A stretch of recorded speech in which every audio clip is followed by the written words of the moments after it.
विष्णु गुरुदेवो महेश्वर गुरुर् साक्षात् परब्रह्म तस्मै श्री गुरवे नमः।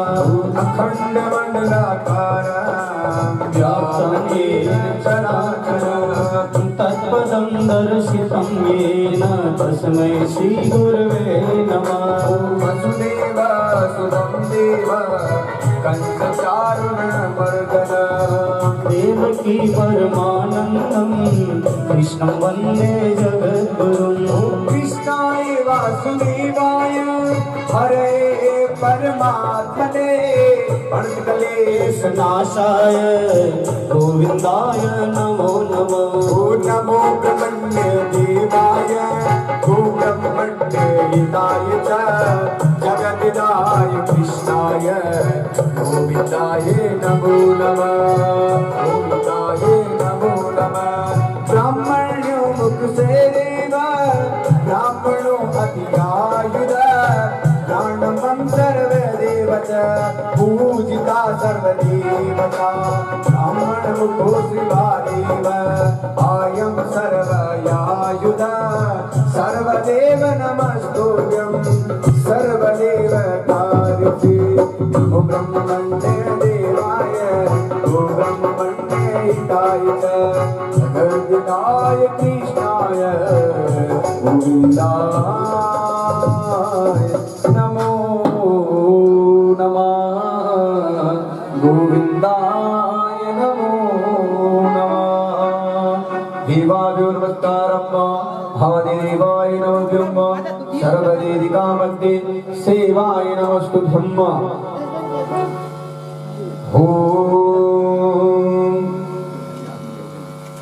देवाय नमस्कारं हारार्घ्यं या देवी सर्वभूतेषु ज्योतिरूपेण संस्थिता नमस्तस्यै नमस्तस्यै नमस्तस्यै नमो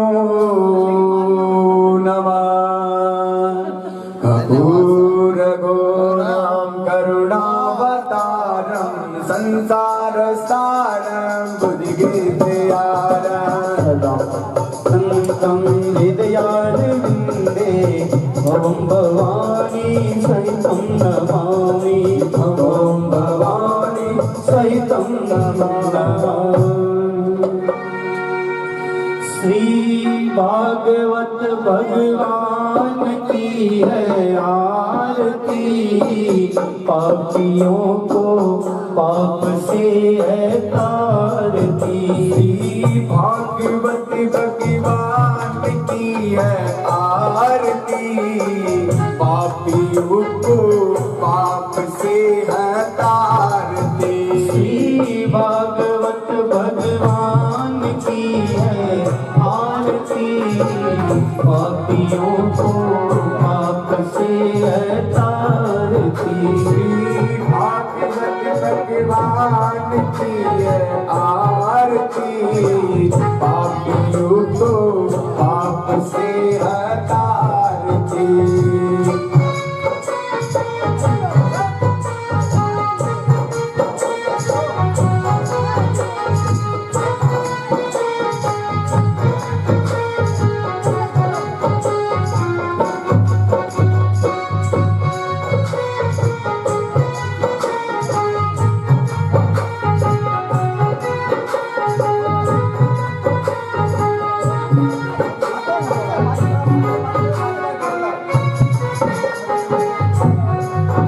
यह अमर ग्रंथ यह मुक्ति पंथ यह पंचम वेद निराला नव ज्योति जगाने वाला। ये अमर ग्रंथ ये मुक्ति पंथ ये पंचम वेद निराला नव ज्योति जगाने वाला। हरि नाम यही हरि नाम यही हरि नाम यही हरि नाम यही जग के मंगल की आरती पापियों को पाप से है तारती। भागवत भगवान की है आरती पापियों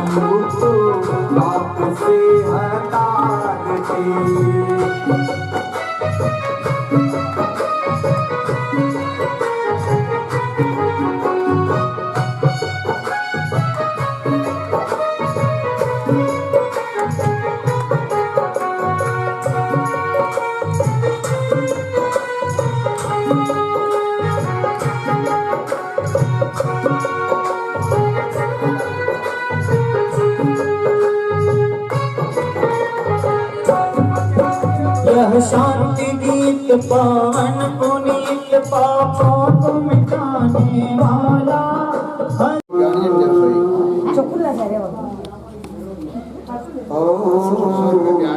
श्री भागीरथी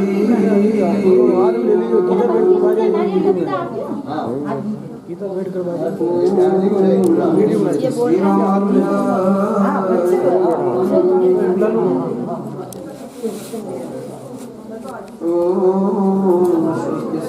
पुराण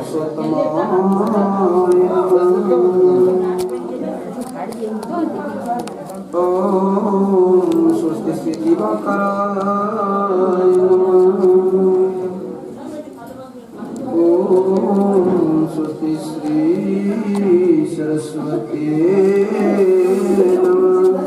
ओम स्वस्ति श्री माता पितृगुरु चरण कमलेभ्यो ओम स्वस्ति श्री हनुमते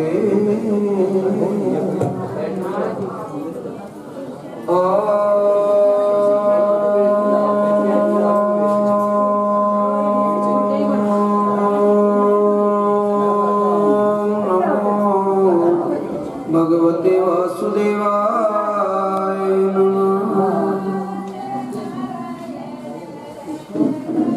नारायणं नमस्कृत्यं नरं चैव नरोत्तमं देवी सरस्वती ततो व्यासजय मुद्रेत यं ब्रह्मा वरुणेन्द्र रुद्रमरुत स्तुवन्ति दिव्ये सर्वैर्वेद साङ्गतत्कर्मोपनिषद्गायन्ति यं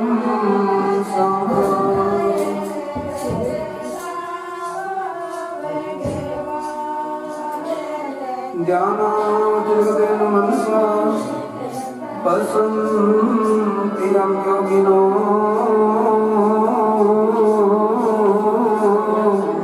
यस्यान्तं न विदुषुर्गुणं देवाय तस्मै नमः कर्पूरतिलकं ललाटपटले वक्षस्थले कौस्तुभम्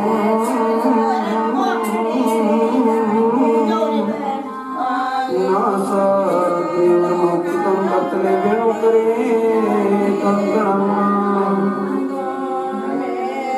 सर्वाङ्गे हरिचन्दनं सुललितं कण्ठे चमुक्तावली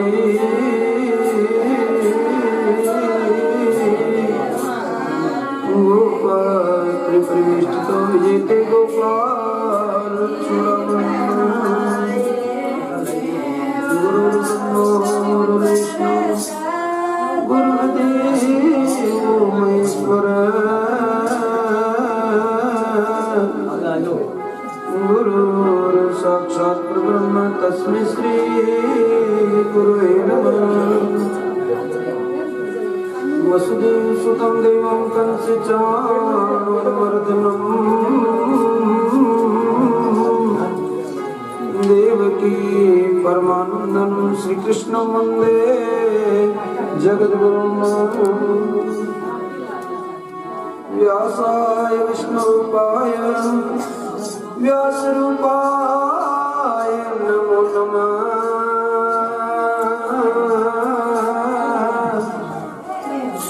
नमः ब्रह्मदेवाय वसिष्ठाय नमो नमः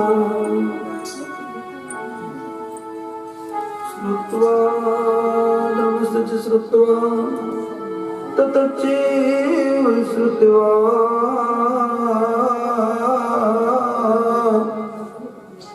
आत्मनं प्रतिगुणानि परसाङ्गं न समाचरेत्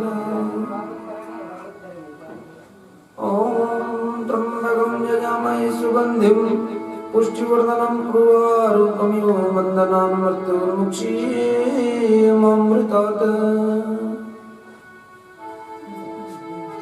अतुलित बलधामं में शिलावदेहं धनजीवनकुशालं ज्ञानिनामग्रण्यम् सकल गुण निदानं वादराणामधीशं रघुपति प्रिय भक्तं वातजातं नमामि मनोजवं मारुतुल्यवेगं जितेन्द्रियं बुद्धिमतां वरिष्ठम्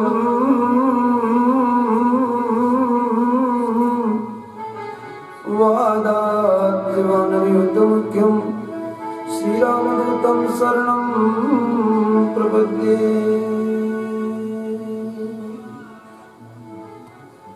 श्री गुरुचरण सरोज रज निज मन मुकुर सुधार बरनो रघुवर विमल जसु जोदायक पलचार बुद्धिहीन तनु जान के तो सुमिरो पवन कुमार बल बुद्धि विद्या देव मोहि हरहु कलेश विकार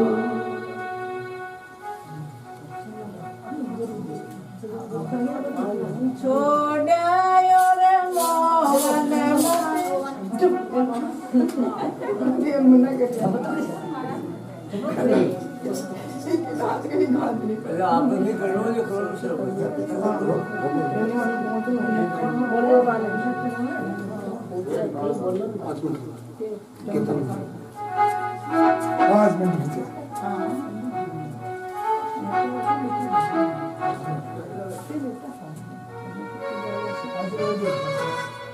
उस शाम तुमसे मिलने का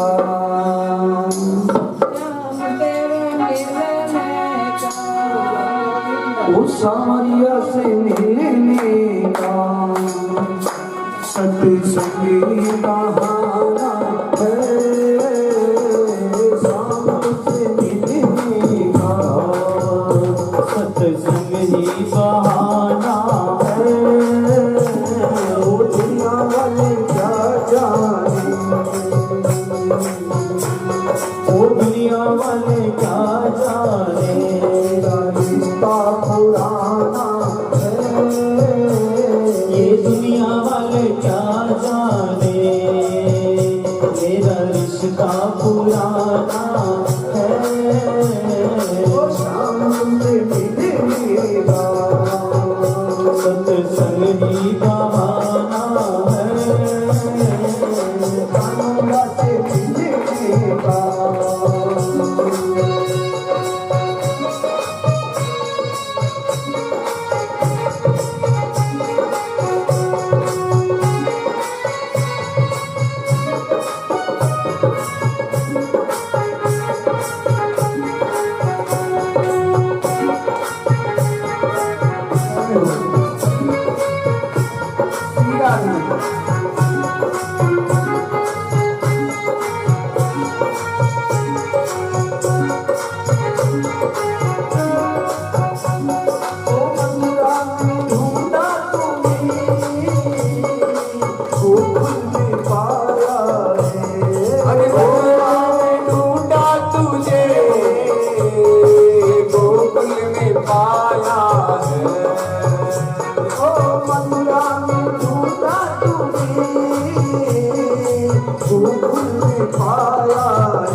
ढूंढा तूने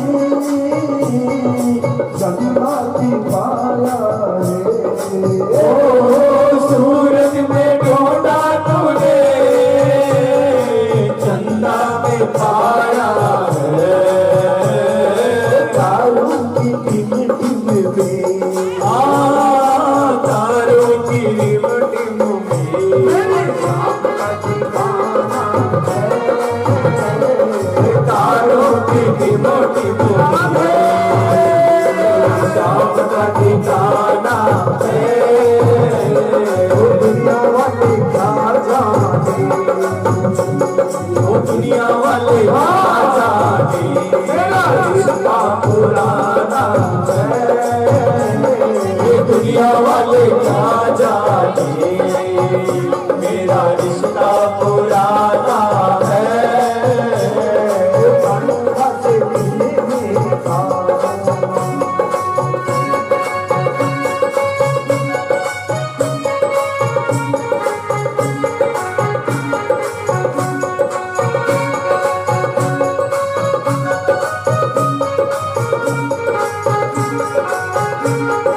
राधे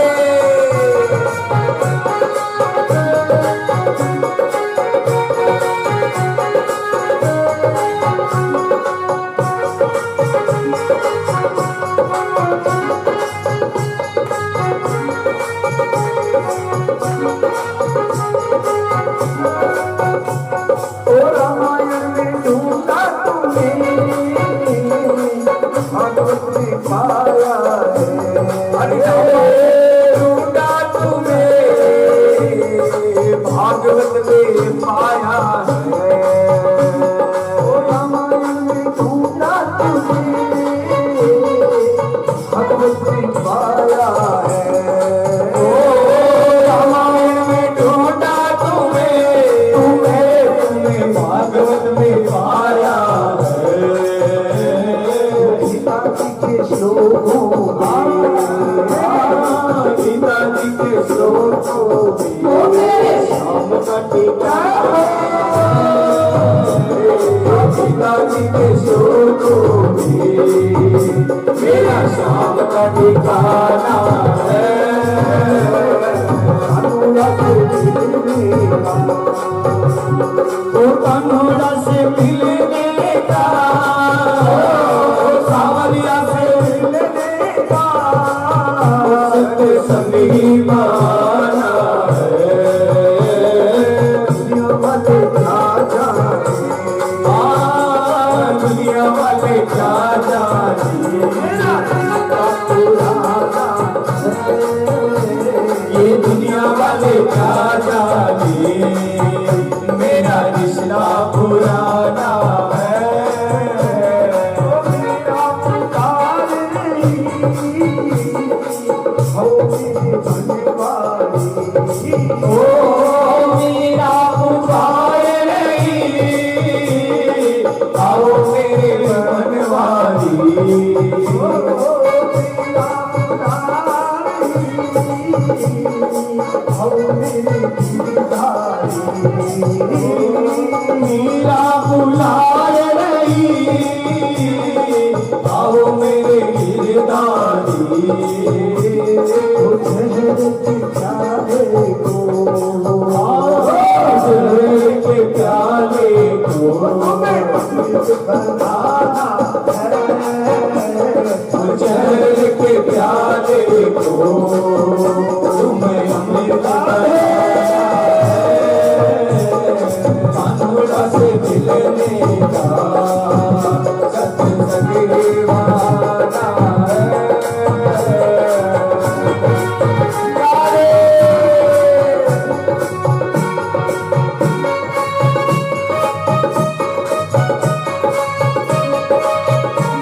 ओ द्रौपदी पुकार रही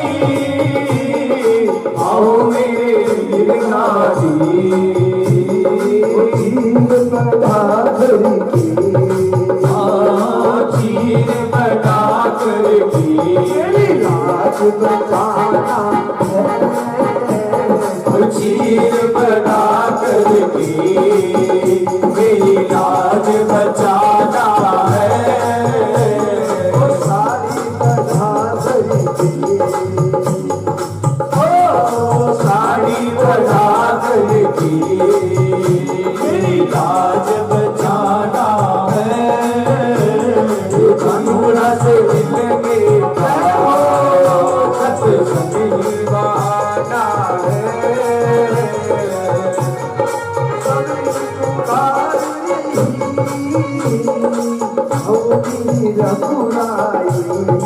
ओ सबरी पुकार रही आओ मेरे रघुराई वो खटे मीठे बेरों का खट्टे मीठे बेरों का मीठे बेरों का तुम्हें भोग लगाना है वो मीठे मीठे बेरों का तुम्हें भोग लगाना है कानूना से मिलने का सतसंगीवाना है कानूना से मिलने का सतसंगीवाना है धरती पुकार रे आओ मेरे सावरिया ओ ऐसी पुकार है आओ मेरे सावरिया सारी को धारती भाग्य रात की ओ भाग कराती लाज बचाना रात की मेरी लाज बचाना है अमृत मिलने का भगवत का बहाना है मेरे कानून से मिलने का भागवत का बहाना है भक्त पुकार रे आओ मेरे नारायण ओ भक्त पुकार रे आओ मेरे नारायण भागवत में आकर के सबके भाग जगाना है भागवत में आकर के सबके भाग जगाना है सुल्तान में आकर के सबके भाग जगाना है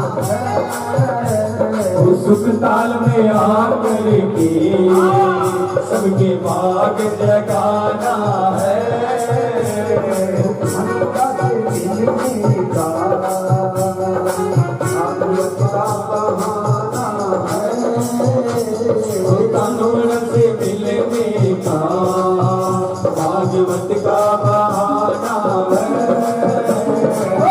मत क्या जाने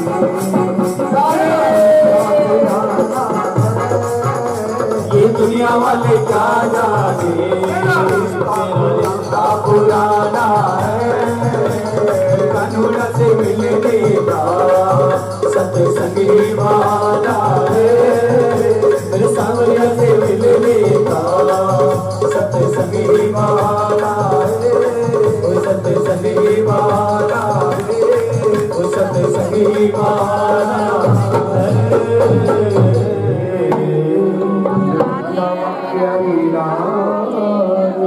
जय हो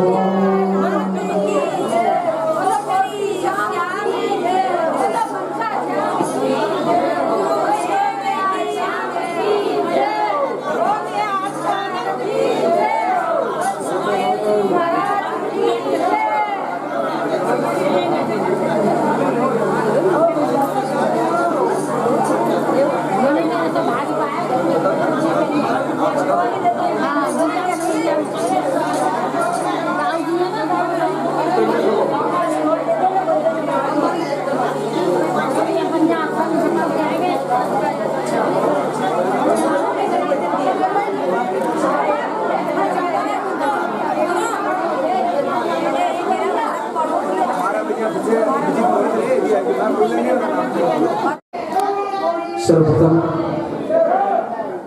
प्रथम पूज्य परम आदरणीय परम सम्माननीय परम श्रेष्ठ गुरु गोविंद दोनों खड़े में काके लागू पाए। गुरु गोविंद दोनों खड़े काके लागू पाए। बलिहारी गुरु आपकी गोविंद दियो मिलाए। गुरु गोविंद दियो मिलाए। ओ बलिहारी गुरु आपकी गोविंद दियो मिलाए। गुरु माने गोविंद दियो मिलाए। सब धरती का गुरु में कलम करूं बनराय। सब धरती का गद करूं कलम करूं बनराय। सात समुद्र की मछली करूं गुरु गुण ज्ञान जाए। रे मनवा गुरु गुण ज्ञान जाए।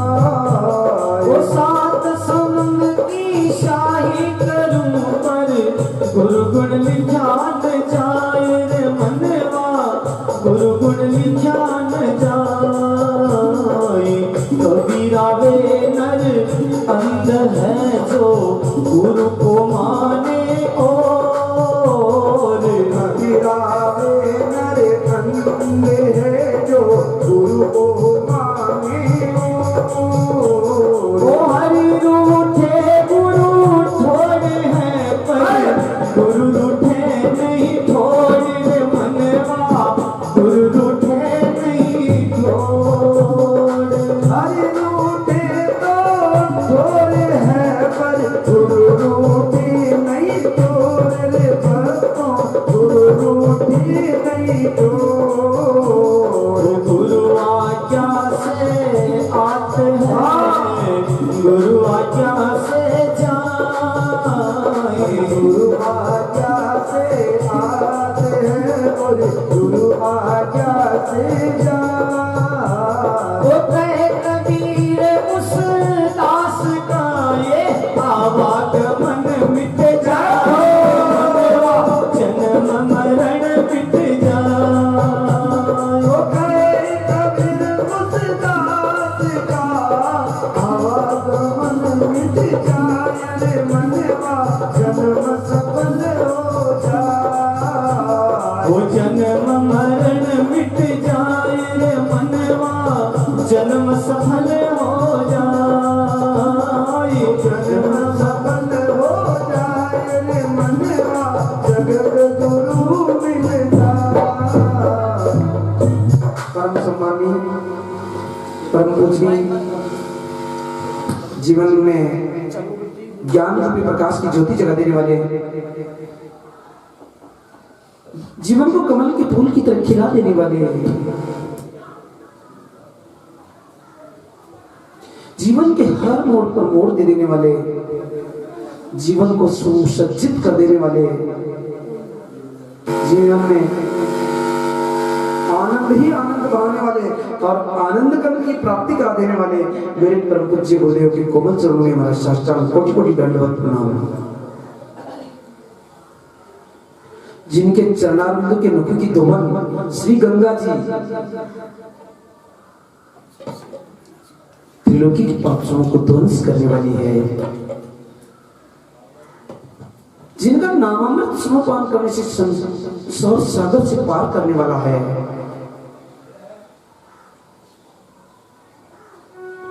जिनकी चरणारविंदों के रज से पाखंड मुनि साहब से पाखंड बने हुए भी मुक्त हो जाते हैं।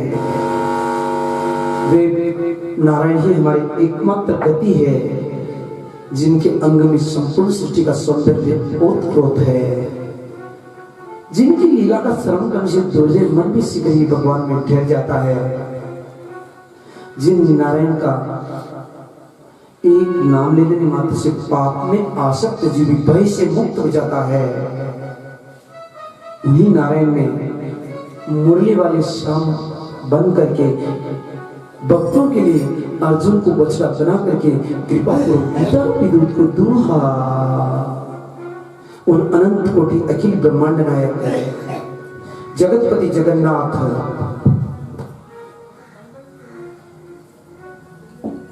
त्रिभुवनपति त्रिलोकपति त्रिभुवन सुंदर अखिलेश्वर परमेश्वर रामेश्वर जगदीश्वर मेरे परम दयालु मेरे परम कृपालु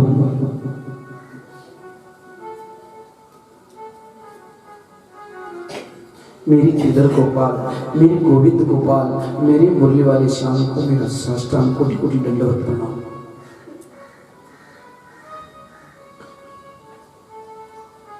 नासे हरे सब पीरा जपट निरंतर हनुमत वीरा संकट ते हनुमान छुड़ावे मन कर्म वचन ध्यान जो लावे। ऐसी माँ अंजना के लाडले माँ सीता के दुलारे मेरे प्रभु श्री राम जी के प्यारे और हम सभी भक्तों के रखवारे भक्तों में भक्त शिरोमणि भक्त हनुमान जी महाराज को हमारा कोटि कोटि वंदन।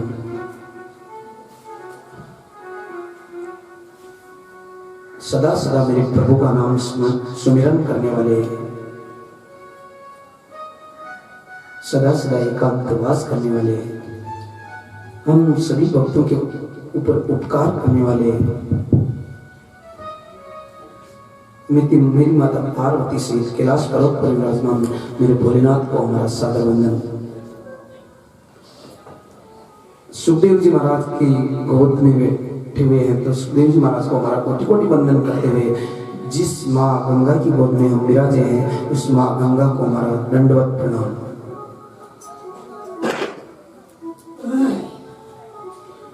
माँ गंगा की पावन पवित्र क्षेत्र में सुखदेव जी महाराज के इस पावन स्थली पर इस पावन पंडाल में कथा रसपान करने पधारे आवाहित मंडल देवता इस क्षेत्र के श्री ग्राम देवता और अदृश्य रूप से कथा रसपान करने पधारे 33 कोटि देवताओं को हमारा सादर वंदन। गौ माता के चरणों में वंदन करते हुए माँ वृंदा को हमारा सादर वंदन। विप्र देवों को हमारा कोटि कोटि वंदन। मेरे भगवान की इस पतित पावनी गंगा में डुबकी लगाने पधारे सभी मेरे भगवान के इस पावन पंडाल में विराजमान भक्तों को हमारा सादर वंदन। शक्ति स्वरूपा माता बहनों के हृदय में विराजमान माता लक्ष्मी को दंडवत करते हुए मेरे भगवान की इस पतित पावनी कथा में अति रस खोल देने वाले अति मीठी बना देने वाले भक्ति हेतु विराजमान मेरे लाडले विद्वानों को हमारा सादर वंदन।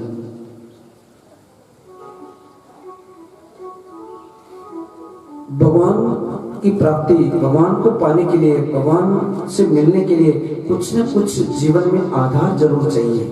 बिना आधार के भगवान कभी नहीं मिलते। बिना आधार के भगवान नहीं मिलते। आधार होना जरूरी होता है। अब हम किसका आधार बनाएं? बिना आधार के भगवान नहीं मिलते। ये सबको पता है। बिना आधार नहीं मिलते तो जीवन में आधार होना जरूरी होता है। वो आधार हम जो बना रहे हैं सत्संग का आधार यदि हमारे जीवन में है तो हमें भगवान के चरणारविंद की प्राप्ति सहज में तो होती नहीं है।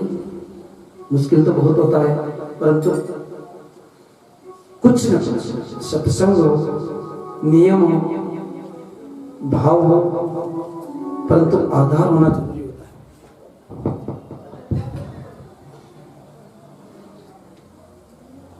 तो हमें जीवन जीने के लिए हमें भगवत प्राप्ति के लिए आधार होना बहुत जरूरी होता है। उसमें हमें सर्वप्रथम हम आपको निवेदन करते हैं कि आपके हर काम करते हो परंतु आधार रखो किसका? भगवान के भजन का। भगवान के भजन का यदि जीवन में आपके आधार है तो सब काम हो जाएगा। ऐसा नहीं कि घर का काम रुक जाए, नहीं रुक सकता। भजन का आधार होना जरूरी है, क्योंकि जब भगवान वनवास गए थे ना, मेरे प्रभु श्री राम वनवास गए थे, तो उस समय में भरत जी उनसे मिलने के लिए गए थे। मिलने के लिए क्या थे, वो वापस लौटाने के लिए गए थे कि प्रभु आपको वापस चलना पड़ेगा, मैं आपको जंगल नहीं जाने दूंगा, वनवास नहीं जाने दूंगा, जाऊंगा तो मैं जाऊंगा परंतु आपको नहीं जाने दूंगा। मैं आपके बिना जीवित नहीं रह सकता, मुझे आपका आधार चाहिए, आपके बिना मैं जीवित नहीं रह सकता। परंतु प्रभु का संकल्प था कि वो वनवास जाएंगे, 14 वर्ष वनवास में बिता करके आएंगे, ऐसा भगवान का संकल्प था। तो नहीं आए तो भरत जी ने क्या कहा कि प्रभु मैं आपके कुछ न कुछ आधार के बिना जीवित नहीं रह सकता, आप नहीं चले तो कोई बात नहीं, परंतु प्रभु मुझे आपकी चरण पादुका प्रदान कर दीजिए। चरण पादुका का मेरा आधार रहेगा, और चरण पादुका का आधार रहेगा तो मेरा जीवन सफल हो जाएगा। राधे राधे। क्यों मांगी थी चरण पादुका, आधार क्यों बनाया था चरण पादुका को भरत जी ने? इसलिए बनाया था जीवन को सफल बनाने के लिए, भगवान की भगवत प्राप्ति करने के लिए। भरत जी ने सोचा था कि आज यदि मुझे चरण पादुका मिल जाती है तो चरण भी मिल जाएंगे। राधे राधे। आज यदि मुझे मेरे जीवन में मेरे भगवान की चरण पादुका का मेरे आधार रहेगा तो वो चरण जरूर मिलेंगे। जिनकी ये चरण पादुका है, जिनकी चरण पादुका है, यदि चरण पादुका मिल गई तो चरण भी मिल करके रहेंगे। आपने यदि भगवान के भजन किए तो भगवान भी मिल करके रहेंगे, कोई रोक नहीं सकता। राधे राधे। परंतु भजन का आधार जरूरी है, बिना आधार के हम जीवन जी नहीं सकते, बिना आधार के नहीं जी सकते। मेरे प्रभु श्री राम जी के पास हनुमान जी रहते थे। हनुमान जी 1 मिनट के लिए भी भगवान के नाम का आधार था, 24 घंटा सुमिरन करते थे, नाम का आधार। और वही नाम का आधार जब मेरे भगवान पत्थर फेंक रहे थे समुद्र में, परंतु पत्थर नहीं गिर रहे थे, एक तरफ जाकर के फेंक रहे थे परंतु नहीं गिर रहे थे। और वो हनुमान जी ने कहा कि प्रभु आपका नाम का ऐसा आधार है कि आपका नाम लिख करके फेंकोगे तो गिर जाएंगे। राधे राधे। इतनी भगवान के भजन में शक्ति है। हम आधार बनाते नहीं, हम एक तरीका नहीं बहुत सारे तरीके करते हैं, परंतु उनको छोड़ देते हैं, गलत तरीकों से इस्तेमाल करते हैं।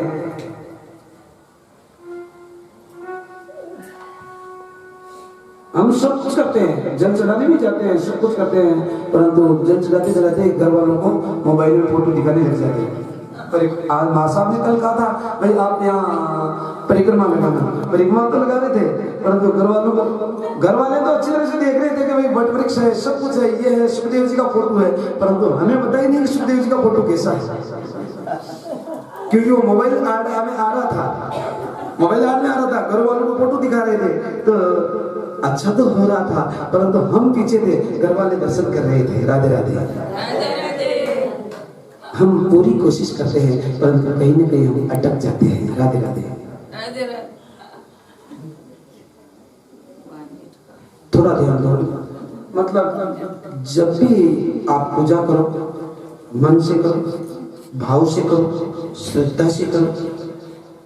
बिना श्रद्धा के, बिना भाव के, बिना मन के कोई काम बनता नहीं है। यदि किसी काम को परिपूर्णता की तरफ ले जाना है तो बड़े भाव से, बड़ी श्रद्धा से, समर्पण के भाव से, निष्काम भाव से मेरे प्रभु का नाम सुमिरन करो।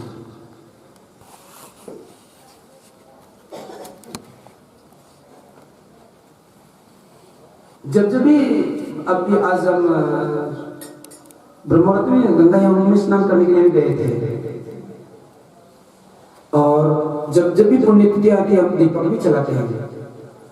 थोड़ा सा ध्यान देना कि दीपक तो हम जरूर चलाते हैं, परंतु दीपक को कैसे चलाना चाहिए, दीपक जलाने से क्या होता है। दीपक केवल घी में वो रई की बत्ती बना करके दीपक चालू कर दिया, माचिस लेकर के वो दीपक चल गया, मतलब उसका महत्व भी हमें मालूम होना चाहिए कि दीपक का महत्व क्या होता है, दीपक हम क्यों चलाते हैं। बहुत बड़ा महत्व है दीपक का, बहुत बड़ा। अग्निदेव साक्षात नारायण है, उसमें से जो प्रकट होते हैं तो अग्निदेव साक्षात नारायण है।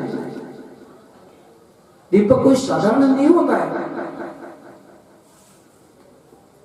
यदि किसी को अपने परिवार में, किसी के भी परिवार में मान लिया कोई तेज बुखार आ रहा है, ध्यान देना, तेज बुखार आ रहा है और बुखार नहीं उतर रहा है, और यदि आप हमेशा घर में 2 दीपक चलाते हैं या 1 दीपक चलाते हैं, वैसे हर घर में 2 दीपक हमेशा चलाना चाहिए, चाहे तेल के चलो चाहे घी के चलो, परंतु 2 दीपक हमेशा चलाना चाहिए। और दीपक ऐसी चीज नहीं होती जो आज चला दिया फेंक दिया, आज चला दिया फेंक दिया, ऐसा नहीं होगा। दीपक एक ही होना चाहिए सदा, एक ही दीपक। यदि आप उस दीपक को हमेशा चला रहे हैं और आपके परिवार में किसी को तेज बुखार है, तो उस दीपक को, जो हमें स्नान करने का जल होता है, बाल्टी में जल भरी रहती है, उसमें उस दीपक को डाल दो, उसको धो लो, मतलब डाल दो उसको, और उसके बाद जिसको तेज बुखार आ रहा है उसको उससे स्नान करा देना। ज्यादा से ज्यादा आधा घंटे में आपके जिसको भी तेज बुखार आ रहा है, इंजेक्शन लगाने की जरूरत नहीं, बुखार उतर जाएगा। राधे राधे। क्यों उतरेगा? क्योंकि आपका तप है उसमें। हमेशा आप एक दीपक का इस्तेमाल करते हैं, आपने उस दीपक को बाल्टी में धो दिया, डाल दिया जल में और उससे स्नान कराया तो बुखार उतर जाएगा।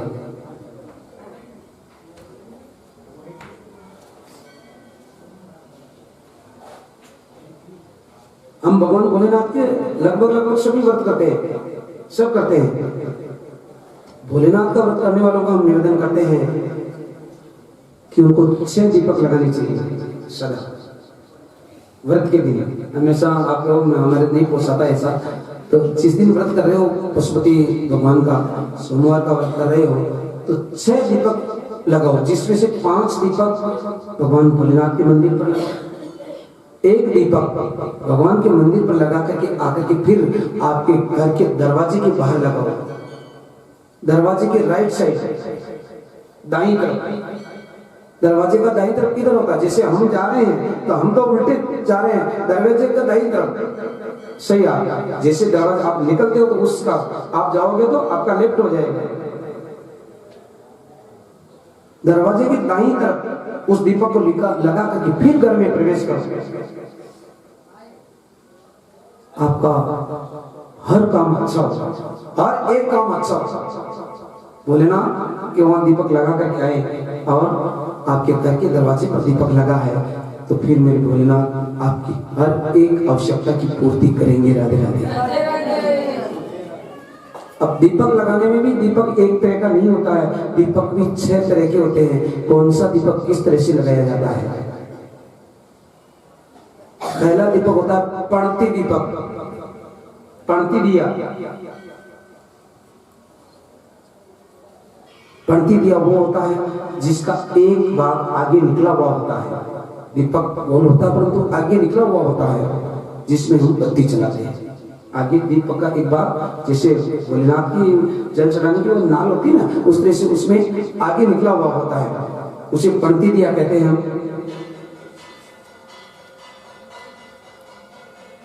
अब पणती दिया लगाते हैं तो कैसे लगाना चाहिए? भगवान की लगा रहे हैं तो वो जो बत्ती, वो नाल है उसमें बत्ती लगाते हैं, वो बत्ती हमारी तरफ रहनी चाहिए, भगवान की तरफ नहीं रहनी चाहिए। यदि आपने बत्ती को भगवान की तरफ रखा है तो आपका पतन करेगी। दीपक लगाना महंगा पड़ जाएगा, आपका पतन करेगी। यदि आपने बत्ती को भगवान की तरफ रखा कर, बाकी बत्ती को आपकी तरफ रखा है तो आपका उपकार करेगी। राधे राधे। मान लिया कोई भी ऐसी बीमारी आपके घर में आई है, नहीं मिट रही है, तो आप पणती दीपक मेरे भगवान भोलेनाथ के वहां जाकर के चलाओ, जिसमें बत्ती को आपकी तरफ रखो, आपकी बीमारी को मेरे भोलेनाथ मिटा देंगे। राधे राधे। इलाज कराने की आवश्यकता नहीं है। सबसे बड़े वैद्य है मेरे भोलेनाथ, मेरे गोवर्धनी बाबा। दूसरा दीपक होता है निरंजन दीप। निरंजन दीप की आकृति डमरू की तरह होती है। उसमें 6 कंगुरे होते हैं ऊपर, 5 या 6 कंगुरे रहते हैं ऊपर। दीपक साधारण नहीं होता, उससे ऊपर कंगुरे होते हैं। वो भगवान की दाईं तरफ लगाया जाता है। परंतु ध्यान देना, निरंजन दीप कभी तेल का नहीं लगाया जाता। निरंजन दीप केवल घी का ही लगता है। निरंजन दीप यदि तेल का लगाओगे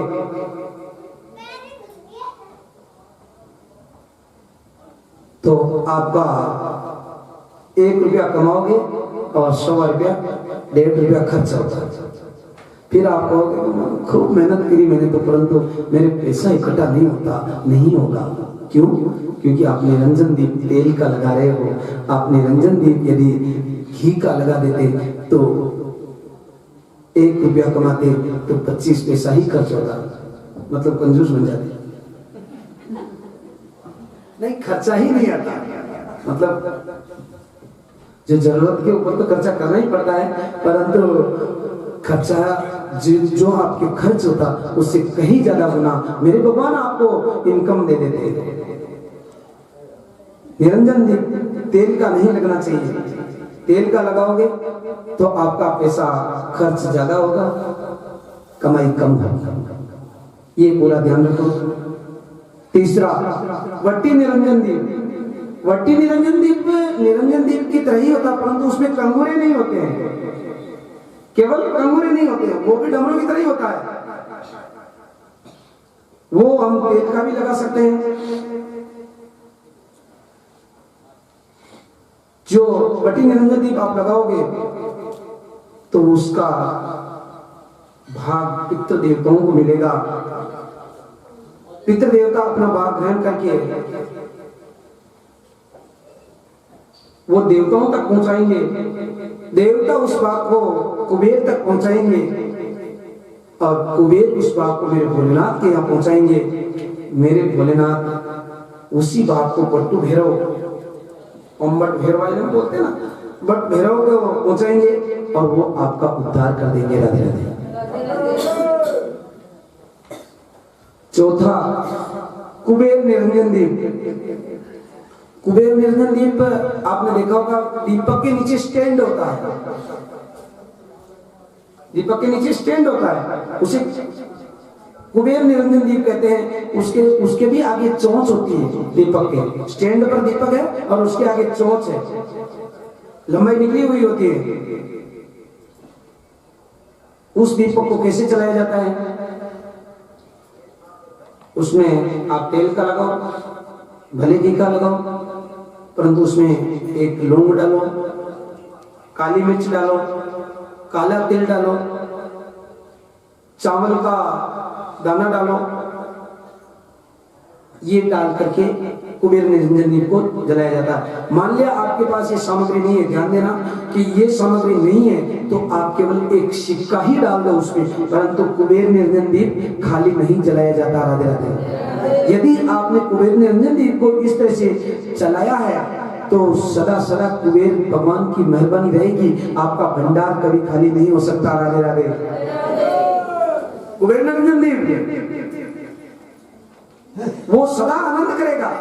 यदि आपने कुबेर निरंजन दीप को खाली नहीं चलाया है, चाहे एक सिक्का ही डाला है, तो सदा सुखी रहोगे, आनंद ही आनंद रहेगा जीवन में, कभी दुखी हो ही नहीं सकते। पांचवा, एक मिट्टी का दीपक होता है।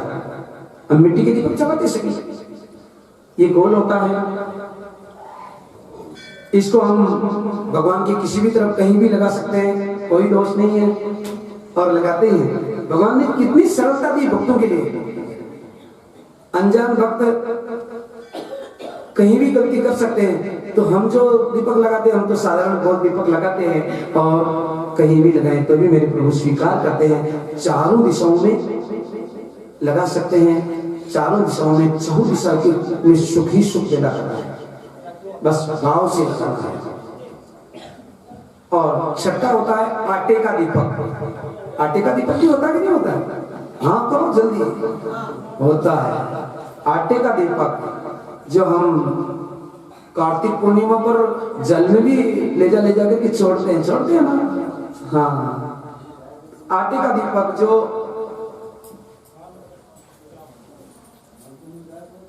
लगाना चाहते हैं तो जिसे किसी भी तरफ लगाओ, उसमें 4 दीपक भी लगा सकते हैं जिसकी बत्तियां चारों दिशाओं में होना चाहिए। आटे के दीपक में कभी चोंच मत बनाना, आटे के दीपक में कभी चोंच नहीं बनती।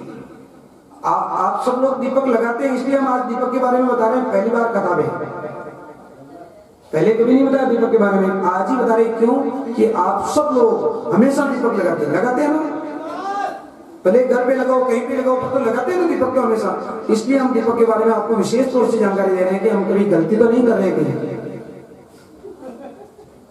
आटे के दीपक में कभी चोंच मत बनाना, केवल गोलाकार ही होता है आटा का दीपक। आप उसमें 4 बत्ती लगा सकते हैं, चारों दिशाओं में उसका मुंह रख सकते हैं, या आटे के 4 दीपक भी लगा सकते हैं।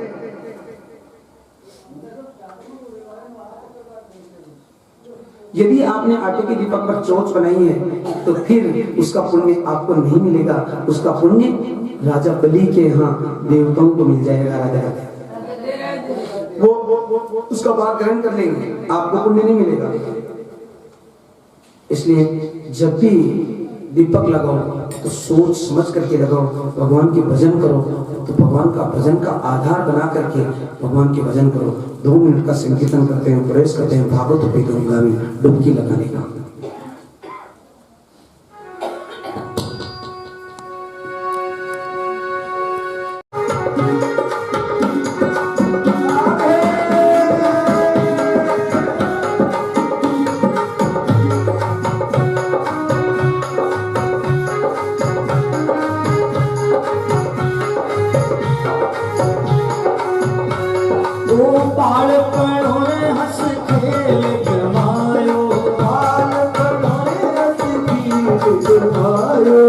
जोबन में तिरिया दिल नायो, जोबन मेरे तिरिया दिल आयो, याद ना आयो भगवान उमरी हरी जावे छे दी जावे छे। ओ धने याद आयो भगवान उमरी हरी जावे छे दी जावे छे।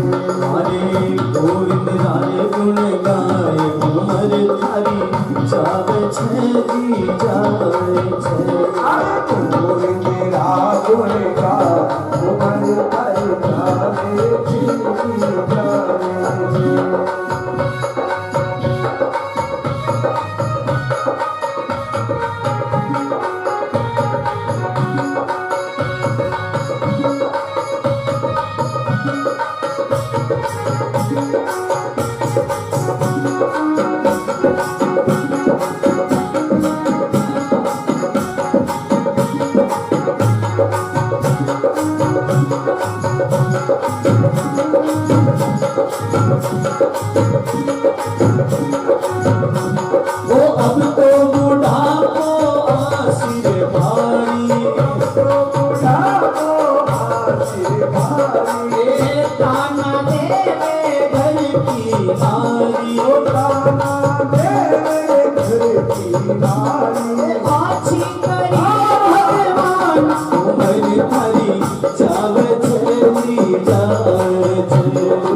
आची करी मारा श्याम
याद ना आयो भगवान उमरिया जावे छे जी जावे छे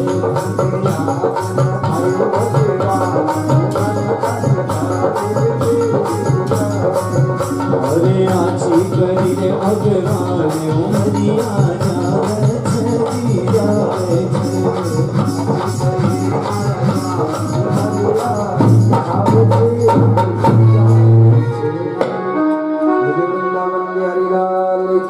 जय हो। सुखदेव जी महाराज राजा परीक्षित को कथा सुनाते आज द्वितीय देश की कथा में प्रवेश कर रहे हैं। कल की कथा में आपने सुना था भक्ति ज्ञान वैराग्य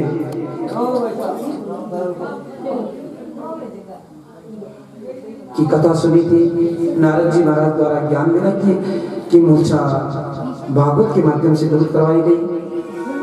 आत्मदेव ब्राह्मण की कथा तिंदकारी का मोक्ष गोकर्ण जी द्वारा भागवत कथा का शुभारंभ, ये कथा कल की कथा में आपने सुनी। राजा परीक्षित का राज तिलक, राजा परीक्षित को श्रृंगी ऋषि का शाप और राजा परीक्षित का अपने पुत्र जन्मेजय को राज्य देकर के इसी स्थान पर, जिस स्थान पर हम सभी सुखताल में विराजे हैं, उसी स्थान पर आना और संतों महाराजाओं संतों के संग में मुक्ति का साधन पूछना। उसी समय मेरे भगवान सुखदेव जी महाराज का आगमन होना और सुखदेव जी महाराज को व्यासपीठ पर विराजमान करना और अपनी समस्या का समाधान करने के लिए प्रश्न करना, यहाँ तक की कथा कल की कथा में आप सुन चुके थे। आगे की कथा सुनाते हुए राजा परीक्षित गुरुदेव को पूछते कि गुरुदेव केवल और केवल एक ही उपाय बता दो गुरुदेव कि जल्दी मरने वाले की मुक्ति का क्या उपाय है। सुखदेव जी महाराज कहते हैं,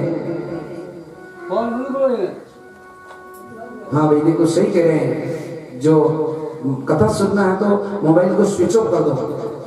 ऐसी कोई आवश्यक मतलब इतनी कोई जरूरी नहीं है हमारा मोबाइल का, हमारी कोई फैक्ट्रियां चल रही, हम तो सब काश्तकार लोग आए हैं। एक बात विशेष तौर से ध्यान देना कि शहर वाले लोगों का तो काम कम रहता है। शहरी लोग जो शहर के आवासी हैं उनके तो काम कम रहता है, वो तो कभी भी कथा सुनने की कथाएं भी खूब चलती शहर में, परंतु हम तो हमारा तो मौका ही न जाने भगवान कोटली शाम ने कैसे यहाँ मिला दिया। बाकी हम तो गांव में रहते हुए, हमारे गांव में कथा सुनते हुए भी हमारे हंसा भाई तो खेत पर ही नाचते हैं। दिन में कथा सुनने के लिए नहीं आ सकते, रात्रि की कथा सुनने के लिए आते हैं, खेत में ही नाचते हैं, आवाज आती है।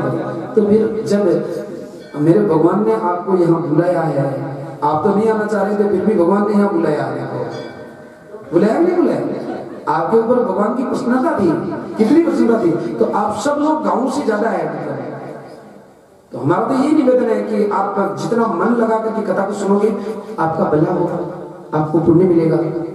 आप दूर घर छोड़ करके बैठे हैं तो इस घर छोड़ करके बैठने का समय का लाभ आपको मिले। हम आपको कुछ नहीं कह रहे हैं, जैसी आपकी इच्छा है, परंतु आपको पुण्य मिले। हमारी यही इच्छा रहती है कि सब भक्तों का भला हो, आपका जीवन सफल बने, आपके भगवान की कृपा सदा सदा बनी रहे, ऐसी हम प्रार्थना करते हैं भगवान से, बार बार विनती करते हैं। हमारा काम ही यही है जीवन का, एक मतलब गौ माता की सेवा तो करते हैं, वो तो पशु में आती है गौ माता मतलब, परंतु आप इंसान हो, गौ माता की सेवा करने वाले यदि इंसान की सेवा करें तो और भी ज्यादा पुण्य होता है, होता कि नहीं होता। और आप लोगों की सेवा करेंगे तो गौ माता की सेवा होगी, बाकी होगी कैसे। इसीलिए हम आपको निवेदन करते हैं कि आपका अमूल्य समय है, जीवन का एक एक क्षण बहुत अमूल्य है, समय की गति बहुत तेज है, समय किसी का इंतजार नहीं करता है, समय इंतजार नहीं करता है। काफी समय से कह रहे थे कि सुखताल में कथा करेंगे, सुखताल चलेंगे, और वो समय आ गया नहीं, और दूसरा दिन भी निकलने में है, दूसरा दिन भी निकलने में है। समय किसी का इंतजार नहीं करता, समय किसी की परवाह नहीं करता। बाद में पछताने के अलावा और कोई हमारे पास साधन नहीं रहता। तो पछताना न पड़े। समय का उपयोग करो, समय का मूल्य समझो और भगवान का संकीर्तन। जिस स्थान पर बैठने से 1000 गुना पुण्य मिलता है आपको, यही कथा वहां बैठ करके सुन सकते हैं, परंतु वहां जो पुण्य मिलता है उसका 1000 गुना यहाँ मिलेगा। क्यों? क्योंकि यहाँ तो साक्षात भगवान सुखदेव जी महाराज ने कथा करी थी। जिस वृक्ष के नीचे आप कथा सुन रहे हैं,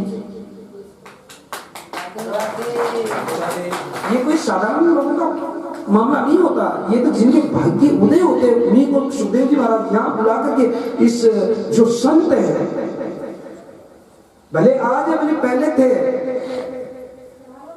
आपकी बाकियात थी, मतलब सुखदेव जी को यहाँ बुलाना था आपको, इसलिए यहाँ बुलाया। बाकी इस धरती पर संख्या कम नहीं है, जनसंख्या तो बहुत ज्यादा है, परंतु भगवान छांट छांट करके यहाँ बुलाते हैं, छांट छांट करके बुलाते नहीं बुलाते, छटाई करते हैं, आने वाले रह जाते हैं। ओ वहां के जीव घबराए, वो नक नवाए, वहां जीव घबराए ठीक है। अब आपको नाम नहीं लेना कि हम किसके लिए कह रहे हैं। हम तो जब हमारे तो ग्राहकों की जरूरत पड़ रही थी तो हम तो घूम रहे थे चारों तरफ। मां साहब एक आदमी को कहते हैं चलो हाँ चलेंगे, शाम को बोला चलो ओ वहां पे कोई जीव घबरा हो न चल, क्योंकि वहां के लाड भाई कहा वो न चल तुम्हें न चल।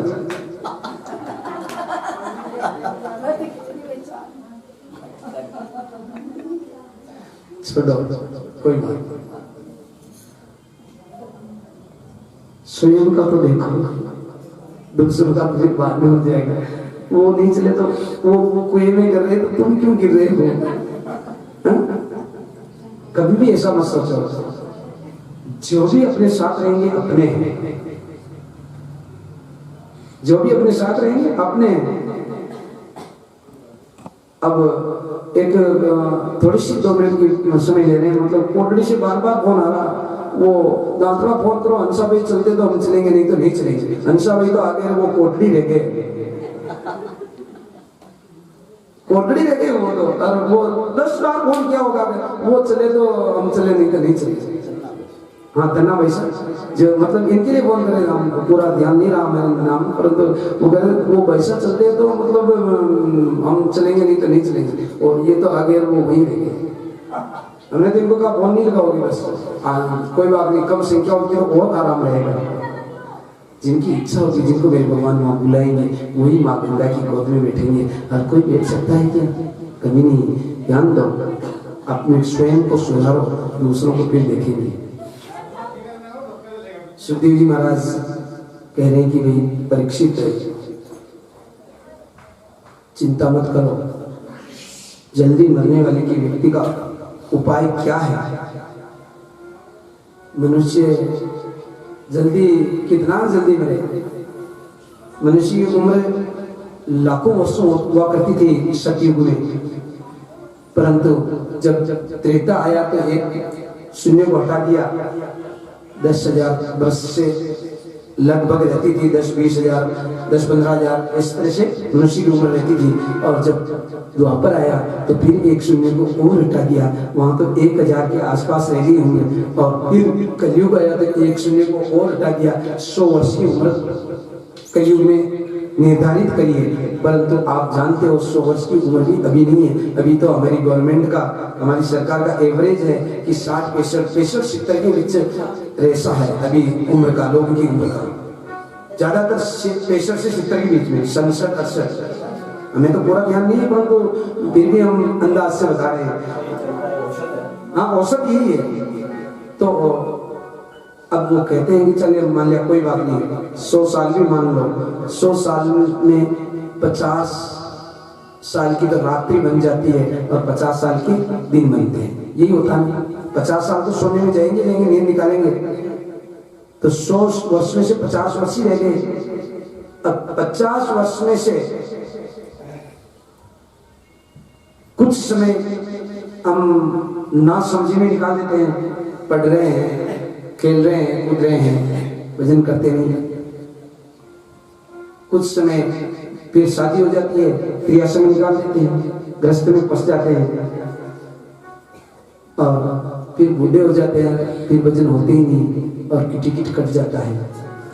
क्या कहाँ समय कितना कम समय बताए।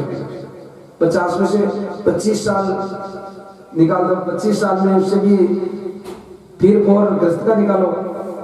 25 साल तो ब्रह्मचर्य आश्रम ही माना जाता है, 25 साल और ग्रस्त के निकाल दो, क्या समय है? फिर उम्र रही नहीं, 50 साल पूरे हो रहे हैं। तो कृष्ण का पालन करते हुए भी भगवान का भजन करो। भगवान का भजन तो हम ब्रह्मचर्य में भी कर सकते हैं, गृहस्थ में भी कर सकते हैं। वानप्रस्थ तो केवल भगवान के वचनों का ही है, परंतु फिर भी कह देते हैं चोरा-चोरी थाका तो बड़ा हो गया, था तो की मतलब था का बेटा बेटा का चोरा-चोरी तो बता कर ली, वहां का वही बड़ा। जब आपके बच्चे बड़े परवरिश हो चुके हैं तो फिर पोते पोते की क्यों चिंता कर रहे हो? वो उनका काम वो करेंगे, आपका काम भी तो करो ना। नहीं करते लोग, इसीलिए तो आज सुखदेव जी महाराज राजा परीक्षित को कह रहे हैं कि तस्मात् भारत सर्वात्मा भगवान ईश्वरो हरि श्रोतव्य कीर्तिवश्च समतवश्च स्थापयम्। अरे श्वास श्वास पर कृष्ण भजी वृथा श्वास जनि खो। श्वास श्वास पर हरि भजे वृथा श्वास मत खो। ना जाने किस श्वास की आवन होयत होयत मनवा आवन होयत होय। ना जाने इस श्वास की आवन होय न होय मनवा आवन होय न होय। हम तो सोचते हैं कि भजन तो कर लेंगे, अभी हमारी भजन करने की उम्र है क्या? उम्र नहीं होती भजन करने की, भजन करने की उम्र नहीं होती। भजन तो आप जिस समय चाहो उसमें नहीं। हम तो करेंगे श्वास श्वास पर कृष्ण जी वृथा श्वास जनि खोई। एक श्वास भी आपकी ऐसे नहीं निकले, मेरे भगवान का सुमेरन चलता रहे, काम करते रहो। कैसे? हरि कर से करम करम विदिनाना करम विदिनाना मन राखो जहाँ कृपा निदाना।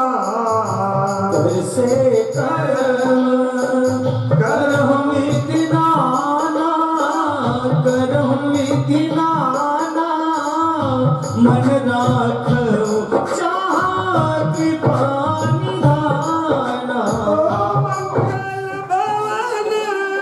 मंगल हारी मंगल भवन मंगल हारी।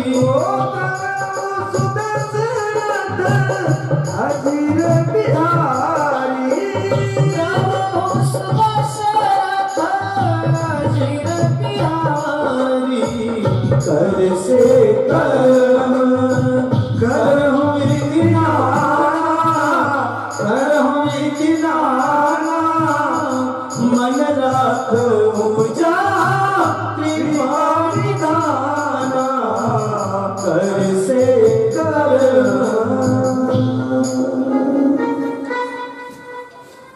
कर से कर किसे कहते हैं? कर्जा न लगे, कर किसे कहते हैं? कर्जा अलग होता है और कर अलग होते हैं। कर हाथ को कहते हैं। कर से कर्म करो, करो विधि नाना। आप हर प्रकार के कर्म करो, हर प्रकार के मतलब सब कर्म। हाथों से कथा में हम ऐसा नहीं करेंगे कि आप दुष्कर्म करो, दुष्कर्म को त्याग करके कर से कर्म करो विधि नाना, परंतु मन राखो जहाँ कृपा निधाना। जहाँ मेरे भगवान है, आपका मन सदा मेरे भगवान के पास रहे और काम आपका गृहस्थ का, घर का, खेत का, किसी भी तरह का, सत्संग का खूब काम करो, परंतु मन तो मेरे प्रभु के चरणारविंदों में सदा बना रहे आपका। तो फिर उस आदमी की मुक्ति होने में कोई दिक्कत नहीं हो सकती। परीक्षित, उस आदमी की मुक्ति कोई नहीं रोक सकता जिसके श्वास श्वास पर भगवान का नाम है। उसको कोई नहीं रोक सकता। ऐसा कहते ही राजा परीक्षित कहते कि गुरुदेव क्या बात कर दी आपने, ये तो संभव नहीं है। क्यों? अरे गुरुदेव, मन सुखताल आने में तो 2 दिन लग गए यहाँ, परंतु अब वापस चले जाएंगे तो 1 सेकंड नहीं लगेगा, 1 क्षण भी नहीं लगेगा, हम सुखताल वापस पहुंच जाएंगे। किराया नहीं चाहिए, पेट्रोल नहीं चाहिए, डीजल नहीं चाहिए, गाड़ी नहीं चाहिए। ये मन की गति तो इतनी तेज है कि बस में लाने वाला तो पैसा लेगा, परंतु हम तो हमारा मन तो 1 क्षण में पूरे विश्व में घूम जाता, जहां जहां हम जा चुके हैं एक बार। देखो, जिस स्थान का हमें पता नहीं है वहां तो हम नहीं पहुंच सकते, उसका तो हमें हृदय में विचार नहीं आता। इसीलिए तो हम कहते हैं कि एक बार यदि भगवान से प्रेम हो जाता, भगवान से जान पहचान हो जाती, तो ये मन मेरे भगवान में सदा सदा बना रहता है कि मेरी भगवान से जान पहचान है। मैं भगवान को मैंने देखा है, सुखताल को मैंने देखा है। तो ये पंडाल आपको घर बैठे हुए भी नजर आएगा कि मैं पंडाल में बैठ करके कथा सुन रही हूँ। आप घर पे जाना और फिर एक बार आंखें बंद करो चाहे मत करो, परंतु मन में विचार करना कि आज तो मैं सुखताल के इस पंडाल में बैठ करके कथा सुन रही हूँ, तो शायद हो सके उसी समय आपको ऐसा लग जाएगा कि वास्तव में सुखताल में कथा चल रही है और हम वहां कथा सुन रहे हैं। आपका मन यहाँ आ जाएगा, इस पंडाल में आ जाएगा। काम वहां करना, परंतु कथा सुखताल में बैठ करके घर पे रहते हुए भी सुन लेना। हो सकता है, संभव है, परंतु इसलिए परीक्षित कह रहे हैं कि गुरुदेव कैसे मन को कंट्रोल करें, मन कंट्रोल नहीं होता है। तो से अर्ज करूं गुरुदेवा, मन नहीं जीतो जा। तो से अर्ज करूं गुरुदेवा, जीतो जाए, मन नहीं जीतो जाए, मन नहीं जीतो जाए, मन नहीं जीतो जाए। अर्ज करो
देवा, मन नहीं जीतो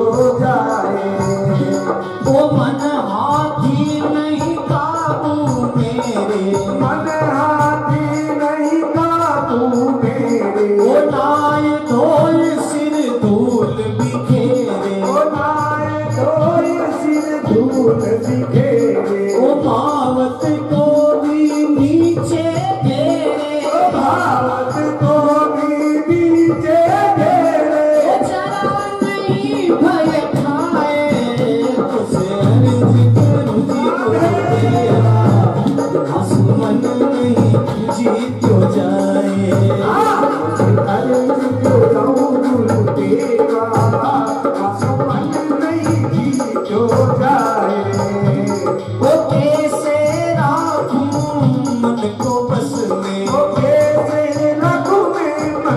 जो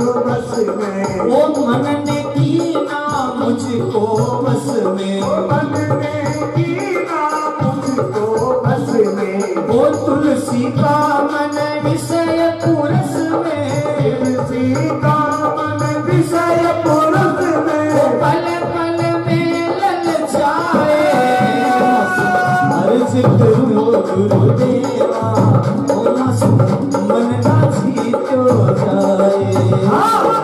अर्जी करो गुरुदेवा, आंसू मन नाची तो जाए। मुझे बसे मन नाची तो जाए। अरे मन नहीं जी तो जाए, मुझे बसे मन नाची तो जाए। गुरु जी मन नाची तो जाए।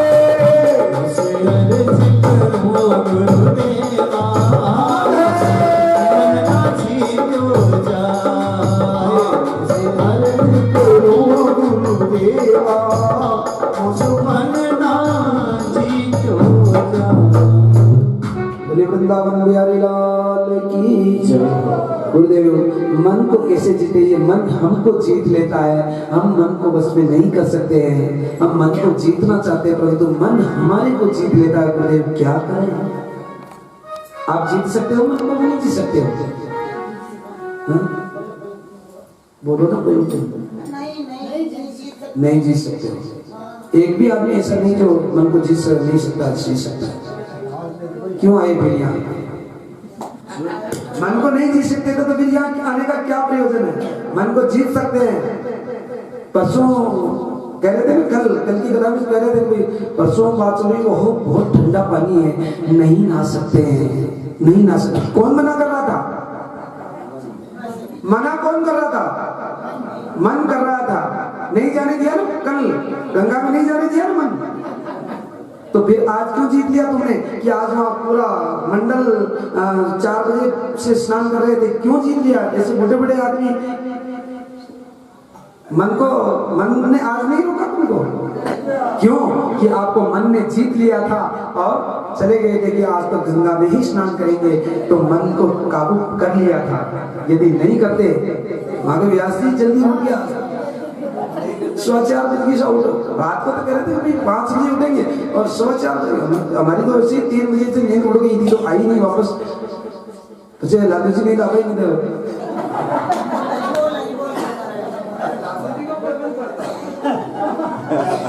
पूरा मत मारना भाई।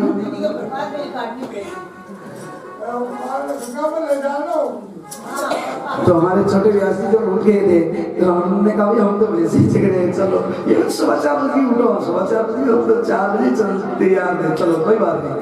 आपके उठाने से आप देखो 5 बजे उठने वाले भी आज बहुत जल्दी उठे हैं। ये तो कहते कि उठने में दिक्कत आती है, परंतु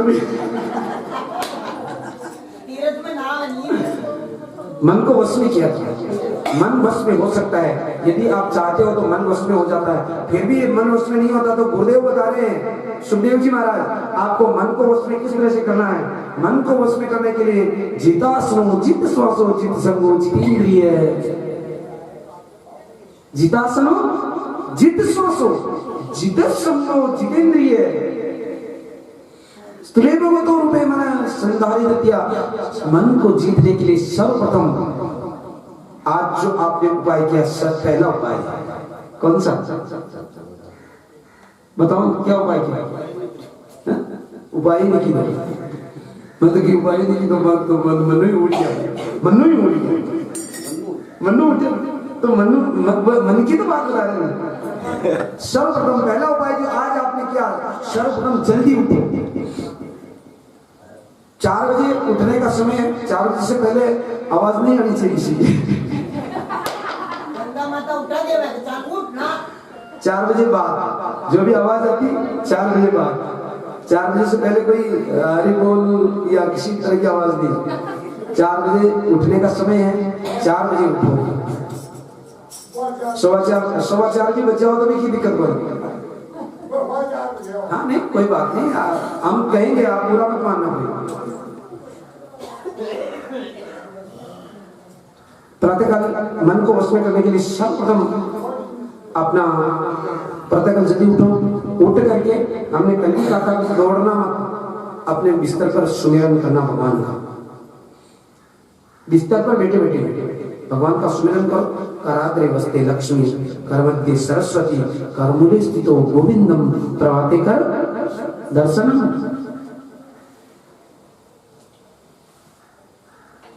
अपने हाथों के दर्शन करो, इसमें सब का वास है। लक्ष्मी जी, भगवान विष्णु, आप इनका दर्शन करोगे तो लक्ष्मी जी दौड़ करके आएंगे आपके पास। कराग्रे वस्ते लक्ष्मी करमध्ये सरस्वती करमूले स्थितो गोविंदम प्रभाते कर दर्शनम। और फिर वो प्रभाते कब दर्शनम तो आजकल यहाँ होता ही नहीं है, लेट ही होता कब दर्शनम। तो आपको कब दर्शनम की इंतजार नहीं करनी, प्रभाते कर दर्शनम। हाथों के दर्शन करो, दर्शन करके मेरे भगवान का सुमिरन करो। सुमिरन करके फिर गंगा के लिए निकल जाओ। अपने नित्य क्रम से निर्वृत्त होकर के गंगा स्नान के लिए निकल जाओ। गंगा स्नान करके, स्नान 3 प्रकार के हैं। जो 4 बजे से 5 बजे तक जो स्नान करता है वो गंगा स्नान है। ध्यान देना, आप ऐसा मत सोचना कि हम माँ गंगा की गोद में बैठे हैं, गंगा भी स्नान करने जा रहे हैं इसलिए गंगा स्नान होता है। गंगा स्नान आप गांव में रहोगे तो भी स्नान हो जाएगा, वहां गंगा स्नान वहां भी हो जाएगा।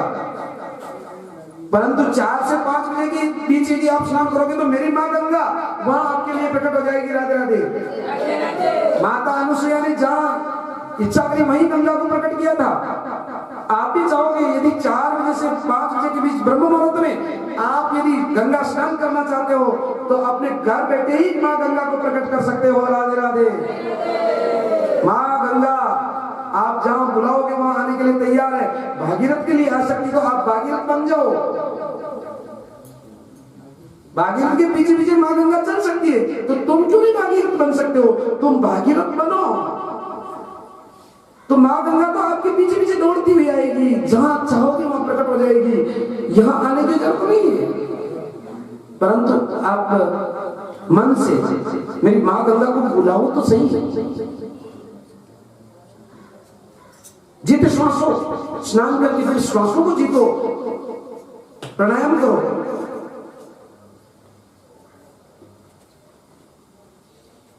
श्वास खींचो ऊपर, रोक दो श्वास को, अतरा भी न रोकना कभी।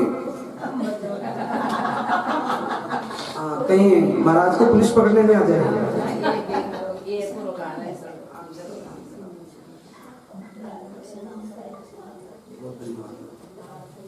माला है, माला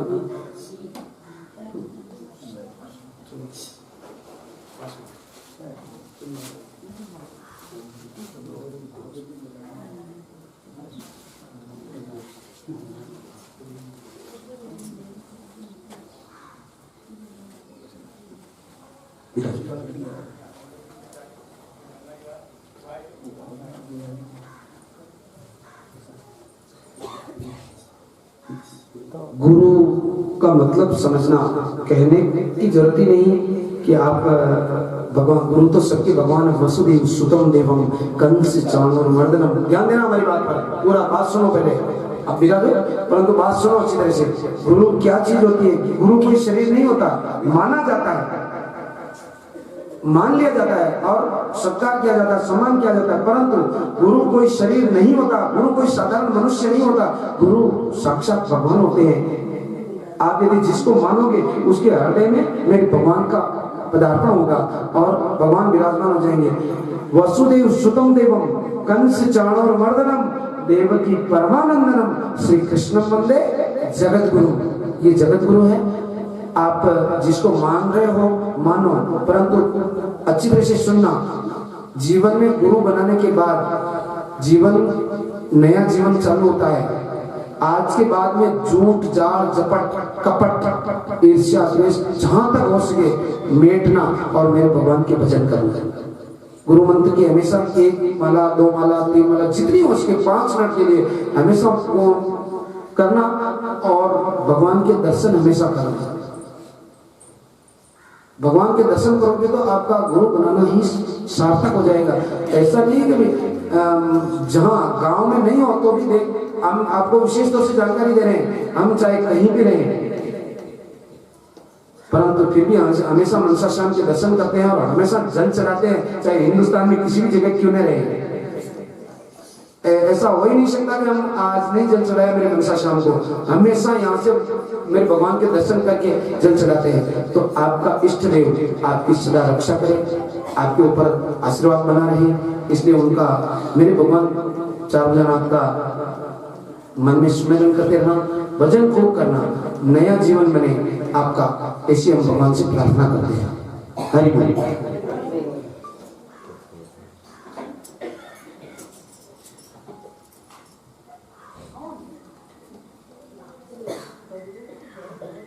श्वासों को जीतो, प्राणायाम करो,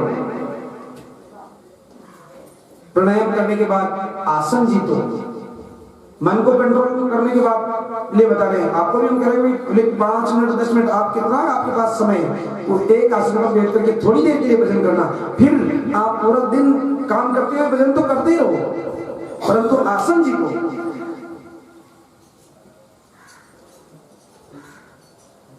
आसन जीतने के बाद आप संग जीतो,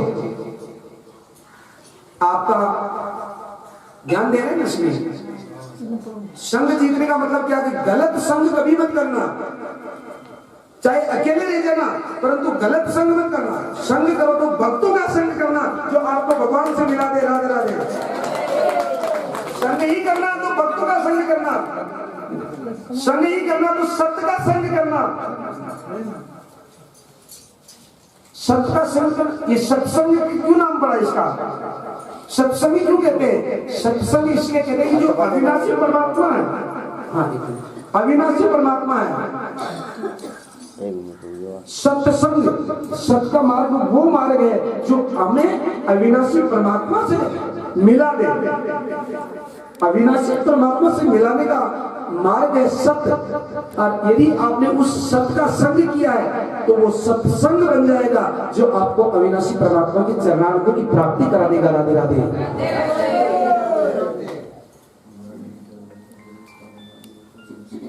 आप भी जला रहे हो, आपने कल भी माला भी पहनाई थी, हमने मना कर दिया था आपकी माला के लिए, क्यों किया था मना, ये बताओ।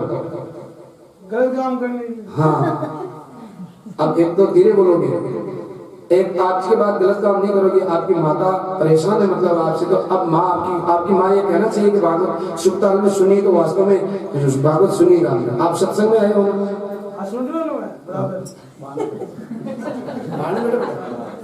यहाँ बैठ करके सुनो, यहाँ अंदर बैठो और संकल्प लो कि भाई मैं अब जो रास्ता मेरा बदल दूंगा, जीवन मेरा नया जीवन चालू हो जाएगा। होगा कि नहीं होगा? गर्दन नहीं, मुंह से बोल करके बताओ, संकल्प दो।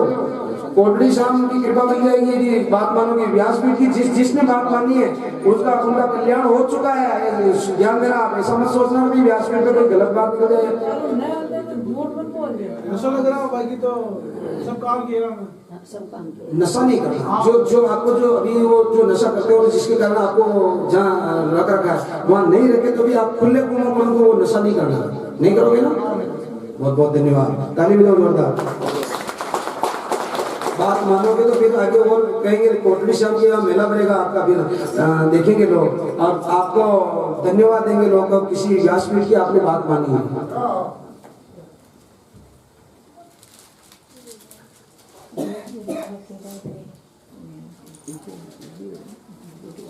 सत्संग में आने के बाद तो नया जीवन बन जाना चाहिए।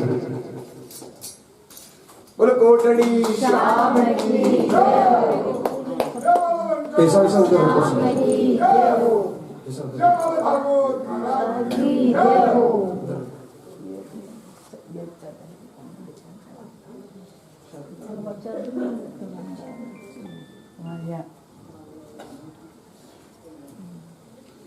जिनने व्यासपीठ की बात मानी है, आज दिन तक भगवान ये जो पार्टी से बैठे हैं ऋषि भाई, ये जब भागवत नहीं चलती थी उस समय भी आपके आंखों में आंसू आए थे, रोए थे नहीं रोए थे? घर पे रोए थे ना? आज क्यों हंसते हो? मतलब सर्वप्रथम इनके घर वालों ने सत्यनारायण जी ने बात मानी थी, आज वो भी प्रफुल्लित है। और जब कोरोना में उनकी बहुत संकट में था उनका जीवन, तो भी कह रहे थे कि मतलब जो रास्ता बदलाया था, सपने में आकर के भी हमें वापस भगवान ने बचाया था। कोई नहीं होता मनुष्य, परंतु सपने में आकर के गौ माता ने, मतलब जो मारने वाले पकड़ने वाले आए थे उनको पकड़ करके सींगों में उठा करके फेंक दिया था कि इसको नहीं पकड़ सकते हो तो। बोले सिंगोले श्याम की जय बोल कोटड़ी श्याम की जय बोल मनसा श्याम माला के लिए मिला कर दिया था, आज हम ये ले रहे तो नियम पे रहना, तो संकल्प कराया हमने आपका बिल्कुल जीवन भर याद करेंगे। क्यों कि देखो नशे से, नशा तो बहुत चढ़ाओ जो सत्संग का, जो बिना कभी उतरे ही नहीं। जो नशा करोगे वो एक दिन में उतर जाता है, 2 दिन में उतर जाता है, परंतु सत्संग का ऐसा नशा कि जीवन भर नहीं उतरता। ऐसा नशा करो, नशा हम भी कर सकते हैं, हमें कोई मना करता है क्या? परंतु हमें नशा तो चढ़ा हुआ है, तो कौन सा जो भागवत का, ये नहीं मिले तो हमारा जीवन ही बर्बाद हो जाता है। मतलब जब तक ये भागवत नहीं मिले तब तक तो सत्संग का नशा चढ़ाओ, कोटड़ी श्याम की कृपा हो जाएगी। ठीक है, बात मानना, गलत रास्ते पे भूल करके मत जाना। महाराज को याद कर लेना कि महाराज ने मना कर रखा, मैं नहीं जाऊंगा इस रास्ते पर। एक बात और सुन रहे हो गुरुलाल जी, जो आपकी फैकल्टी के लोग हैं उनके पास कभी नहीं बैठोगे, चाहे कितने मित्र क्यों ना हो। शंकर बोरा भागवत में आज के बाद में वो जो चरस पीले वाले, स्नेह पीले वाले को पास में नहीं जाओगे, चाहे कितने ही प्यारा क्यों ना हो। बोले तो ठीक, नहीं बोले तो कोई तो बोल देना उनको कि महाराज ने मना कर दिया मनसा वाले को। मैं तो नहीं कर दिया मैंने। हाँ आपने अच्छी यारी दोस्ती। बस ठीक, बहुत बहुत धन्यवाद, भगवान कल्याण करेंगे आपका। बिरादर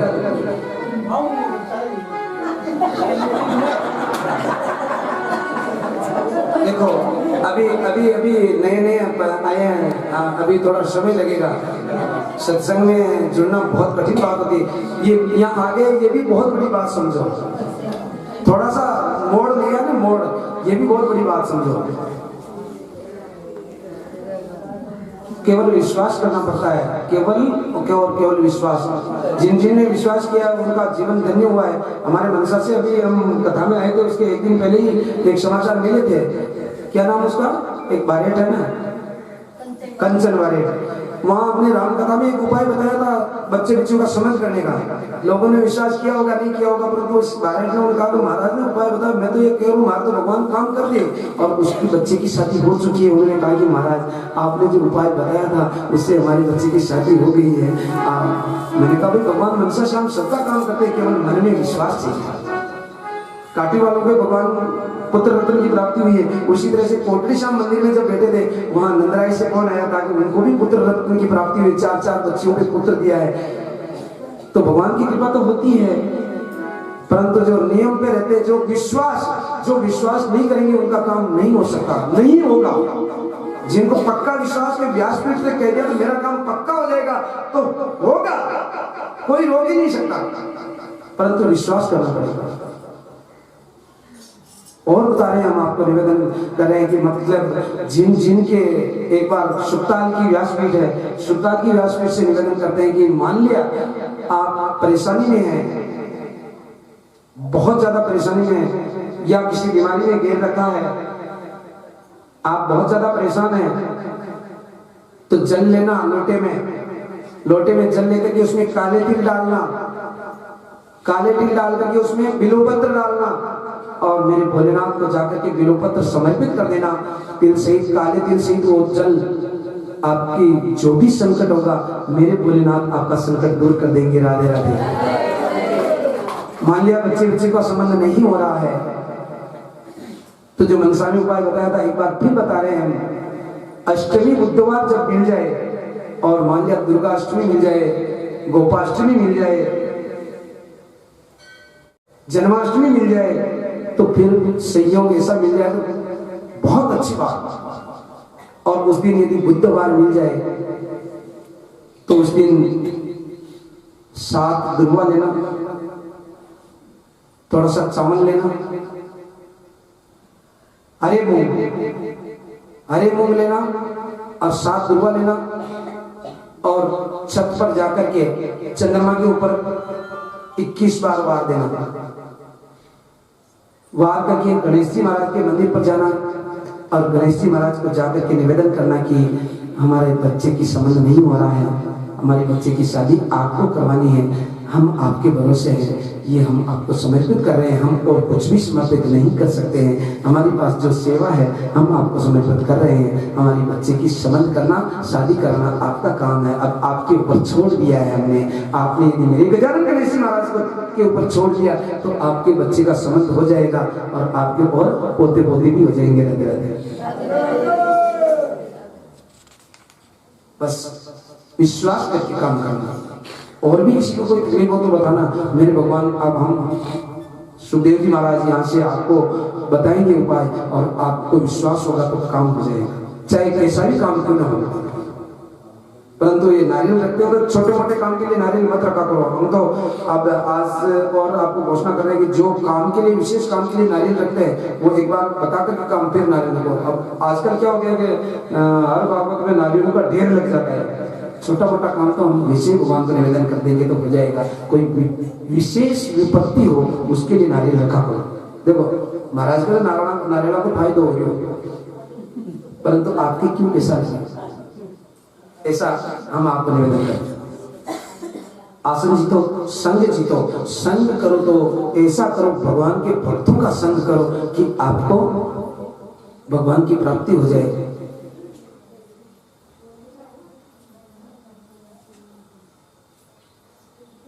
फूल वाला कीड़ा उड़ता हुआ एक दिन जाता है। संग कैसे करना?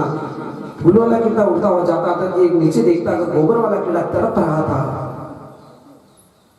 वो नीचे उतरा, उन्होंने कहा तू मेरा भाई है, तूने गोबर में जीवन क्यों बिता रहा है? जिस तरह से हम बर्बाद कर रहे हैं जीवन को, इस तरह से वो गोबर वाला कीड़ा बर्बाद कर रहा है जीवन को। वो उतर करके कहता है भैया तू मेरा भाई है, तू क्यों जीवन को बर्बाद कर रहा है, मेरे साथ चल। उन्होंने कहा कि देखो जो गंदे काम करते हैं ना उनको वो गंदे काम करने में आनंद आता है, जो नशा करने वाले हैं उनको नशा करने में आनंद आता है, परंतु वो आनंद नहीं है। जीवन बर्बाद हो रहा है, बिगड़ रहा है, मृत्यु को प्राप्त हो रहे हैं। वो गोबर वाला कीड़ा कहता है नहीं भैया मैं तो जहाँ हूँ वहीं ठीक हूँ, आनंद है मेरा। अरे भैया कहाँ आनंद है, ये गोबर सूख जाएगा, माता बहने आएगी तुझे ले जाएगी और चूल्हे में डाल देगी तो अग्नि में तड़प तड़प करके मरेगा। भैया तू मेरे साथ चल। उन्होंने कहा कि मैं नहीं चलूंगा। अरे भैया तू नहीं चलना चाहता तो एक दिन के लिए मेहमान के तौर पे तो तू चल सकता है ना, तू मेरे साथ चल। जबरदस्ती करने पर वो गोबर वाला कीड़ा उसके साथ जाता है और जब जाता है तो आज बगीचे में आया तो इतनी सुगंध फैल रही थी कि वो गोबर वाला कीड़ा कहता है वाह भाई कहां लेके आ गया तू मुझे, ऐसी सुगंध आती गई। हाँ हाँ तभी तो मैं लेकर के आया था तुझे, तू गोबर में जीवन बर्बाद कर रहा था, मेरे यहाँ ऐसी सुगंध आती है। अरे भैया मुझे तो ऐसा मालूम ही नहीं था कि तेरे यहाँ ऐसी सुगंध आती है, मैंने तो मेरा जीवन बर्बाद कर दिया। गोबर में बड़े बड़े तड़प रहा था अभी तो यहाँ ऐसी सुगंध आती है। हाँ दोनों भाई आज बगीचे में अलग अलग फूल पर बैठे हुए आनंद मना रहे, बातें कर रहे हैं। सुबह 4 बजते हैं, माली आता है और उस फूल को तोड़ लेता है। सारे फूल तोड़ करके जिस फूल पर गोबर वाला कीड़ा बैठा था उसको भी तोड़ करके माला में पिरो लेता है।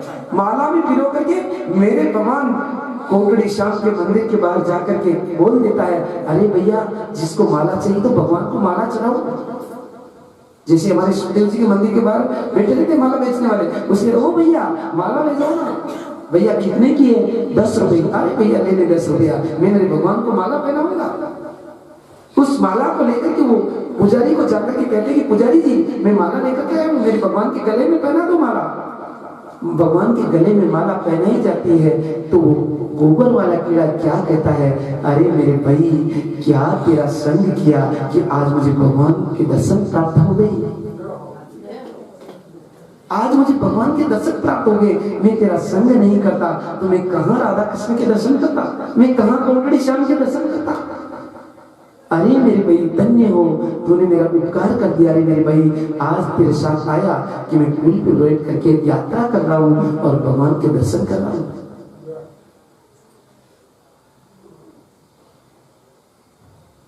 भगवान के दर्शन कर रहा है। गले में, भगवान के गले में बैठा है। भगवान की चरणारविंदों की प्राप्ति नहीं होती, वो गले में बैठा है भगवान के और आनंद मना रहा है। थोड़ी देर में क्या होता है, 10 बजते हैं, मेरी कोठड़ी शाम को भोग लगता है, 56 भोग पुजारी लेकर के आते हैं, पर्दा लगाते हैं और पर्दा लगा करके 56 भोग धारण करके फिर वापस पर्दा बंद कर देते हैं और बाहर आप जैसी माताएं भजन चालू कर देती हैं। अरे माखन तू मीरे सांवरिया थोड़ी मुरली बजाई, माखन तू मीरे, भजन चलते।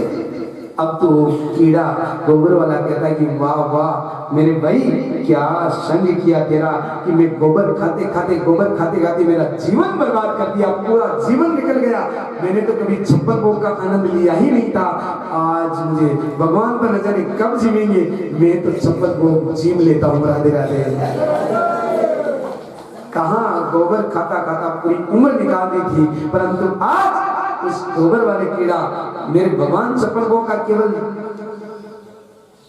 सुगंध ही ग्रहण करते हैं, परंतु मेरे आज वो गोबर वाला कीड़ा 56 भोग जी रहा है। 56 भोग जीम करके फिर वापस उड़ करके माला में बैठ जाता है। वाह प्रभु, मुझे कब दर्शन होते, कैसे भैया के दर्शन हुए, मुझे ऐसा संग किया मैंने फूल वाले कीड़े का, मेरे भाई का, कि आज आपके दर्शन करा करके मुझे 56 भोग जिमा दिया। पूरा दिन भजन सुन रहा है, आनंद ले रहा भगवान के गले में, और रात्रि होती है, भगवान का शयन होता है, माला को निकाल करके पुजारी अलग टोकरी में रख देते हैं। सुबह सुबह भक्तजन आते हैं, उनको कहते रहे भैया इस फूल की माला को कहीं पैरों में मत डाल देना, माँ गंगा में विसर्जन कर देना। क्या कहा? अरे भैया इसको पैरों में मत डालना, फूल कभी पैरों में नहीं आते, पुष्प कभी पैरों में नहीं आते। यहाँ पढ़े थे हम, परिक्रमा दे रहे थे तभी हमने एक तरफ किया, यहाँ परिक्रमा में पढ़े थे फूल को। इसलिए फूल कभी, ये भगवान के गले में चढ़ने वाले फूल है, ये कभी पैरों में नहीं होते। और पुजारी ने कहा भैया पैरों में मत आने देना, माँ गंगा में विसर्जन कर देना। और आप जैसे भक्त जाकर के उसको माँ गंगा में अपने सिर पर ले जाकर के, ओह गोबर वाला कीड़ा सोच रहा है मैं कहाँ की यात्रा कर रहा हूँ, सुल्तान, मुझे सुल्तान ले जाया जा रहा है माँ गंगा के अंदर। हाँ, आज माँ गंगा के अंदर विसर्जन कर देता है। ध्यान देना, फूल कभी पानी में डूबता नहीं है, नहीं डूबता, नहीं डूबता है। जब वो फूल माँ गंगा के दर्शन करता है, माँ गंगा में स्नान करता है और फूल के ऊपर बैठा हुआ आज तो गीत गाता हुआ चल रहा है, वाह मेरी गंगा माँ, वाह मेरे भाई, धन्य हो कि तुमने मुझे भगवान के दर्शन ही नहीं करे, दर्शन करा करके 56 भोग जिमाया, 56 भोग जिमा करके फिर मेरी माँ गंगा के दर्शन करा दिए। अब तो मैं यात्रा कर रहा हूँ 4 धाम की। राधे राधे।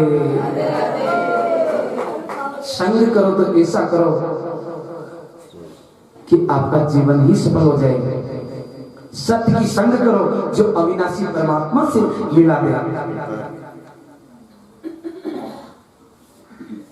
सुखदेव स्वामी राजा परीक्षित को कथा सुनाते कहते हैं कि आसन जीतो, श्वासों को जीतो, जल्दी उठो, संग जीतो, और चौथी बात और बताई कि इंद्रियों को जीतो।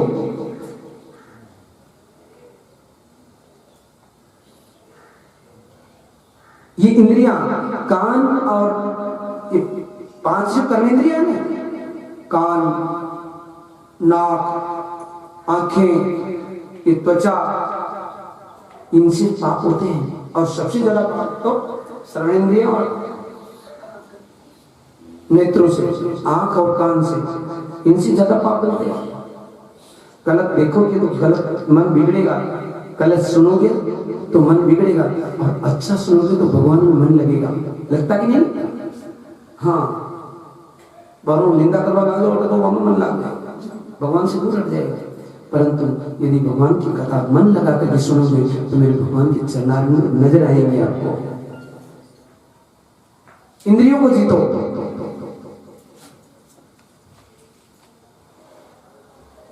ऐसा सुखदेव स्वामी आज राजा परीक्षित को बता रहे हैं। तो राजा परीक्षित ने पूछा, गुरुदेव ये बताओ कि ये परमात्मा बार बार सृष्टि को क्यों बनाते हैं? ये भागवत धर्म क्या है गुरुदेव? नारायण ने ब्रह्मा जी को प्रकट कैसे किया गुरुदेव? ये सृष्टि पहले नहीं थी तो पहले क्या था? तो सुखदेव स्वामी परीक्षित को कथा सुनाते हुए कहते हैं कि देखो, पहले अंधकार ही अंधकार था, निराकार प्रभु थे। भगवान निराकार रहते हुए भगवान के तो का स्वरूप कैसा होता है? अरे ओम सहस्त्र शीर्षा पुरुष है, सहस्त्राक्ष सहस्त्र पाद है, सहभूमिगम सहप्रत्यातिष्ठ दशांगुलम। हजारों हाथ है भगवान के, हजारों सिर है, हजारों पैर है, हजारों मुख है। ये भगवान का स्वरूप है। जब मेरे परमपिता परमात्मा ने निराकार से साकार होने की इच्छा करी तो सर्वप्रथम उनके शरीर से उनकी शक्ति को प्रकट किया। भगवान की शक्ति कौन है? पिछली कथाओं में भी, हर कथा में बताते हैं हम, भगवान की शक्ति कौन है?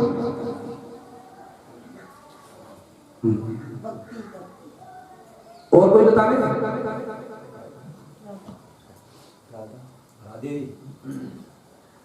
बता रहे कोई? सुनो, अब तो ये 2 बार बोल के मतलब राधा रानी भगवान की शक्ति है।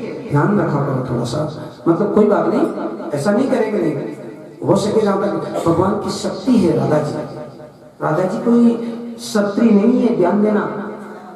राधा कोई साधारण स्त्री नहीं है, राधा मेरे भगवान की शक्ति है।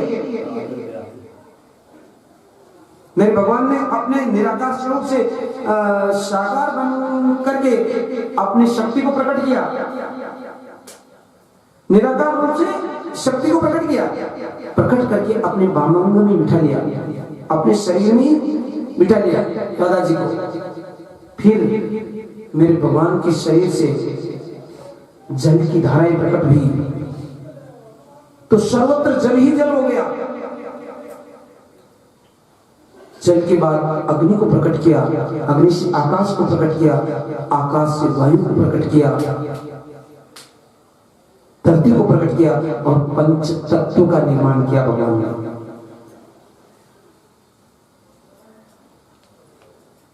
पंच तत्वों का निर्माण करके पंच तत्वों का एक पिंड बनाया और उस पिंड को मेरे भगवान ने जल में छोड़ दिया। वो पिंड 1000 वर्ष तक जल में घूमता रहा, 1000 वर्ष तक जल में घूमता रहा। फिर मेरे भगवान ने निराकार से साकार होने का मन किया, जल में ही रहने का स्थान बनाया और नर रूप से प्रकट होने का विचार किया। जल को कहते हैं नार और रहने का स्थान जल में बनाया, स्थान को कहते हैं अयन। तो इसलिए मेरे भगवान का सर्वप्रथम साकार रूप में नाम हुआ नारायण। बोलिए नारायण भगवान की जय। नारायण भगवान ने फिर सृष्टि पैदा करने की इच्छा करी तो अपनी नाभि में से कमल को प्रकट किया और नाभि में से कमल को प्रकट करके उसके ऊपर ब्रह्म रूप से मेरे भगवान का प्राकट्य हुआ। बोलिए ब्रह्मदेव भगवान की, ब्रह्मा जी के रूप में। परंतु ब्रह्मा जी ने सोचा कि मुझे पैदा करने वाला है कौन, मुझे पैदा करने वाला है कौन? तो 1000 वर्ष तक उस नाल में घूमते रहे ब्रह्मा जी, घूमते रहे, परंतु अता पता ही नहीं लगा। नीचे खूब नीचे चले गए परंतु अता पता लगा ही नहीं।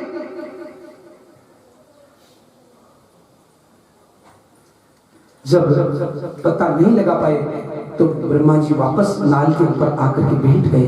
तो उस समय में आकाशवाणी हुई क्या कि तपह तपह तपह, 4 बार आवाज आई।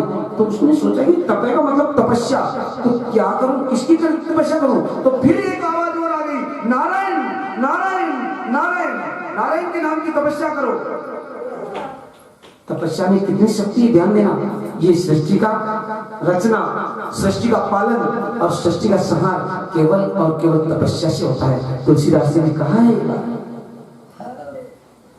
अरे तप बल ते जग सजई विधाता, सजई विधाता तप बल विष्णु भये परित्राता तप बल से जग सृजहि विधाता सृजहि विधाता तप बल विष्णु भये परित्राता तप बल सामो धरहि संगारा तप बल शंभु करहि संहारा तपते अगमन कछु संसारा तपते आगमन कछु संसारा तपते जग सृजहि विधाता सृजहि विधाता तप बल विष्णु भये परित्राता तप बल दे। बोले वृंदावन बिहारी लाल की तप में इतनी शक्ति है कि तप के बल से ब्रह्मा जी सृष्टि का निर्माण करते हैं, तप के बल से मेरे भगवान विष्णु उसका पालन करते हैं, तप के बल से मेरे भगवान भोलेनाथ इसका संहार करते हैं। तप के बिना इस संसार का निर्माण नहीं हो सकता। राधे राधे। इसलिए तो हम आपको निवेदन करते हैं कि तपस्या में सुख नहीं होता, तपस्या में केवल आनंद होता है। ध्यान दे रहे बात में, तपस्या में सुख नहीं होता। सुख और आनंद में रात दिन का अंतर है। ध्यान देना बात पर, सुख और आनंद में रात दिन का अंतर है। सुख को हम आनंद नहीं कह सकते, आनंद अलग है, सुख अलग है। सुख वो होता है जो क्षणिक समय के लिए आता है, क्षणिक समय के लिए। ऐसा मत सोचना कि कोई ये कह दे कि मैंने तो पूरे जीवन में सुख ही सुख पाया। जीवन तो एक क्षण मात्र का है, क्षण भंगुर है जीवन का। ये मनुष्य जीवन तो क्षण भंगुर है, ये एक क्षण का है, इसमें ज्यादा समय नहीं लगता। इसको सुख मत मानो। और आनंद वो होता है जो कभी वापस लौट करके जाता ही नहीं आने के बाद। राधे राधे। एक बार आनंद आ जाए वो कभी लौट करके नहीं जाता। सुख तो क्षणिक है, सुख के पीछे दुख खड़ा रहता है। अब दुख से घबराओ मत कभी, दुख के पीछे आनंद तैयार रहता है। सुख के पीछे तो दुख खड़ा रहता है, परंतु दुख के पीछे आनंद रहता है। जो मेरे भगवान आनंद कर आप दुख को सहन कर लिया तो ये कहते हैं अब मैं आ गया हूं आनंद के रूप में तुम्हारे पास। राधे राधे।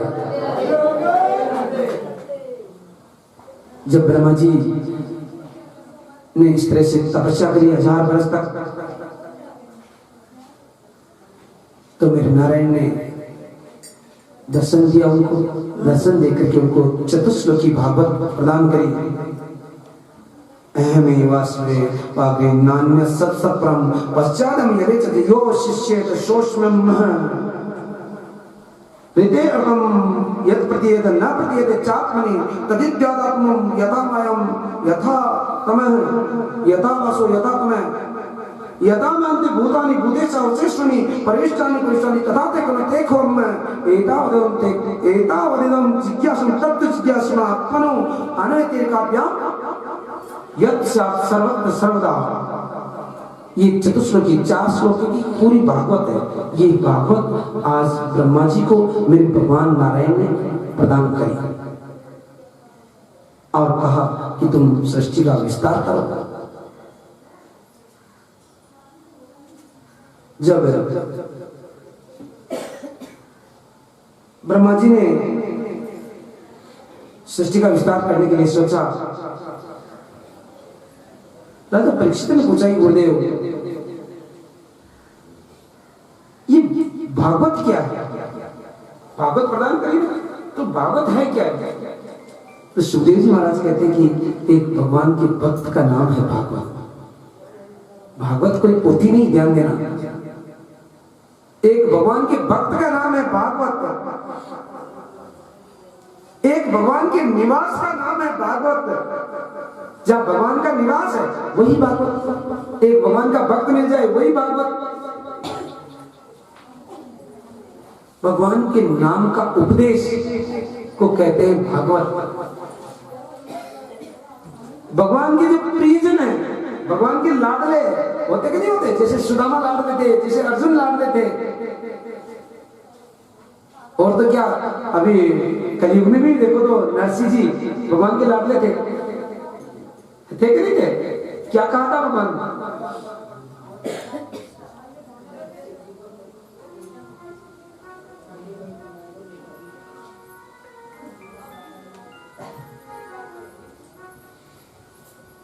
अरे कुणसा नगर पधारो लाते कुण का हो मेहमान जी, कुणसा नगर पधारो लाते कुण के हो मेहमान जी। अरे कुणसा नगर पधारो लाते कुण का हो मेहमान जी। अरे कुणसा नगर पधारो लाते कुण के हो मेहमान जी। कौन पूछ रहे हैं? कौन पूछ रहे हैं ये बात? हम बीच में से ले रहे हैं। कौन, किसने पूछा है कि कौन का मेहमान हो आप?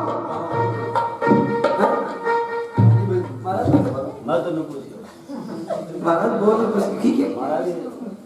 आज बोलो क्या कहा? कृष्ण भगवान गाँव का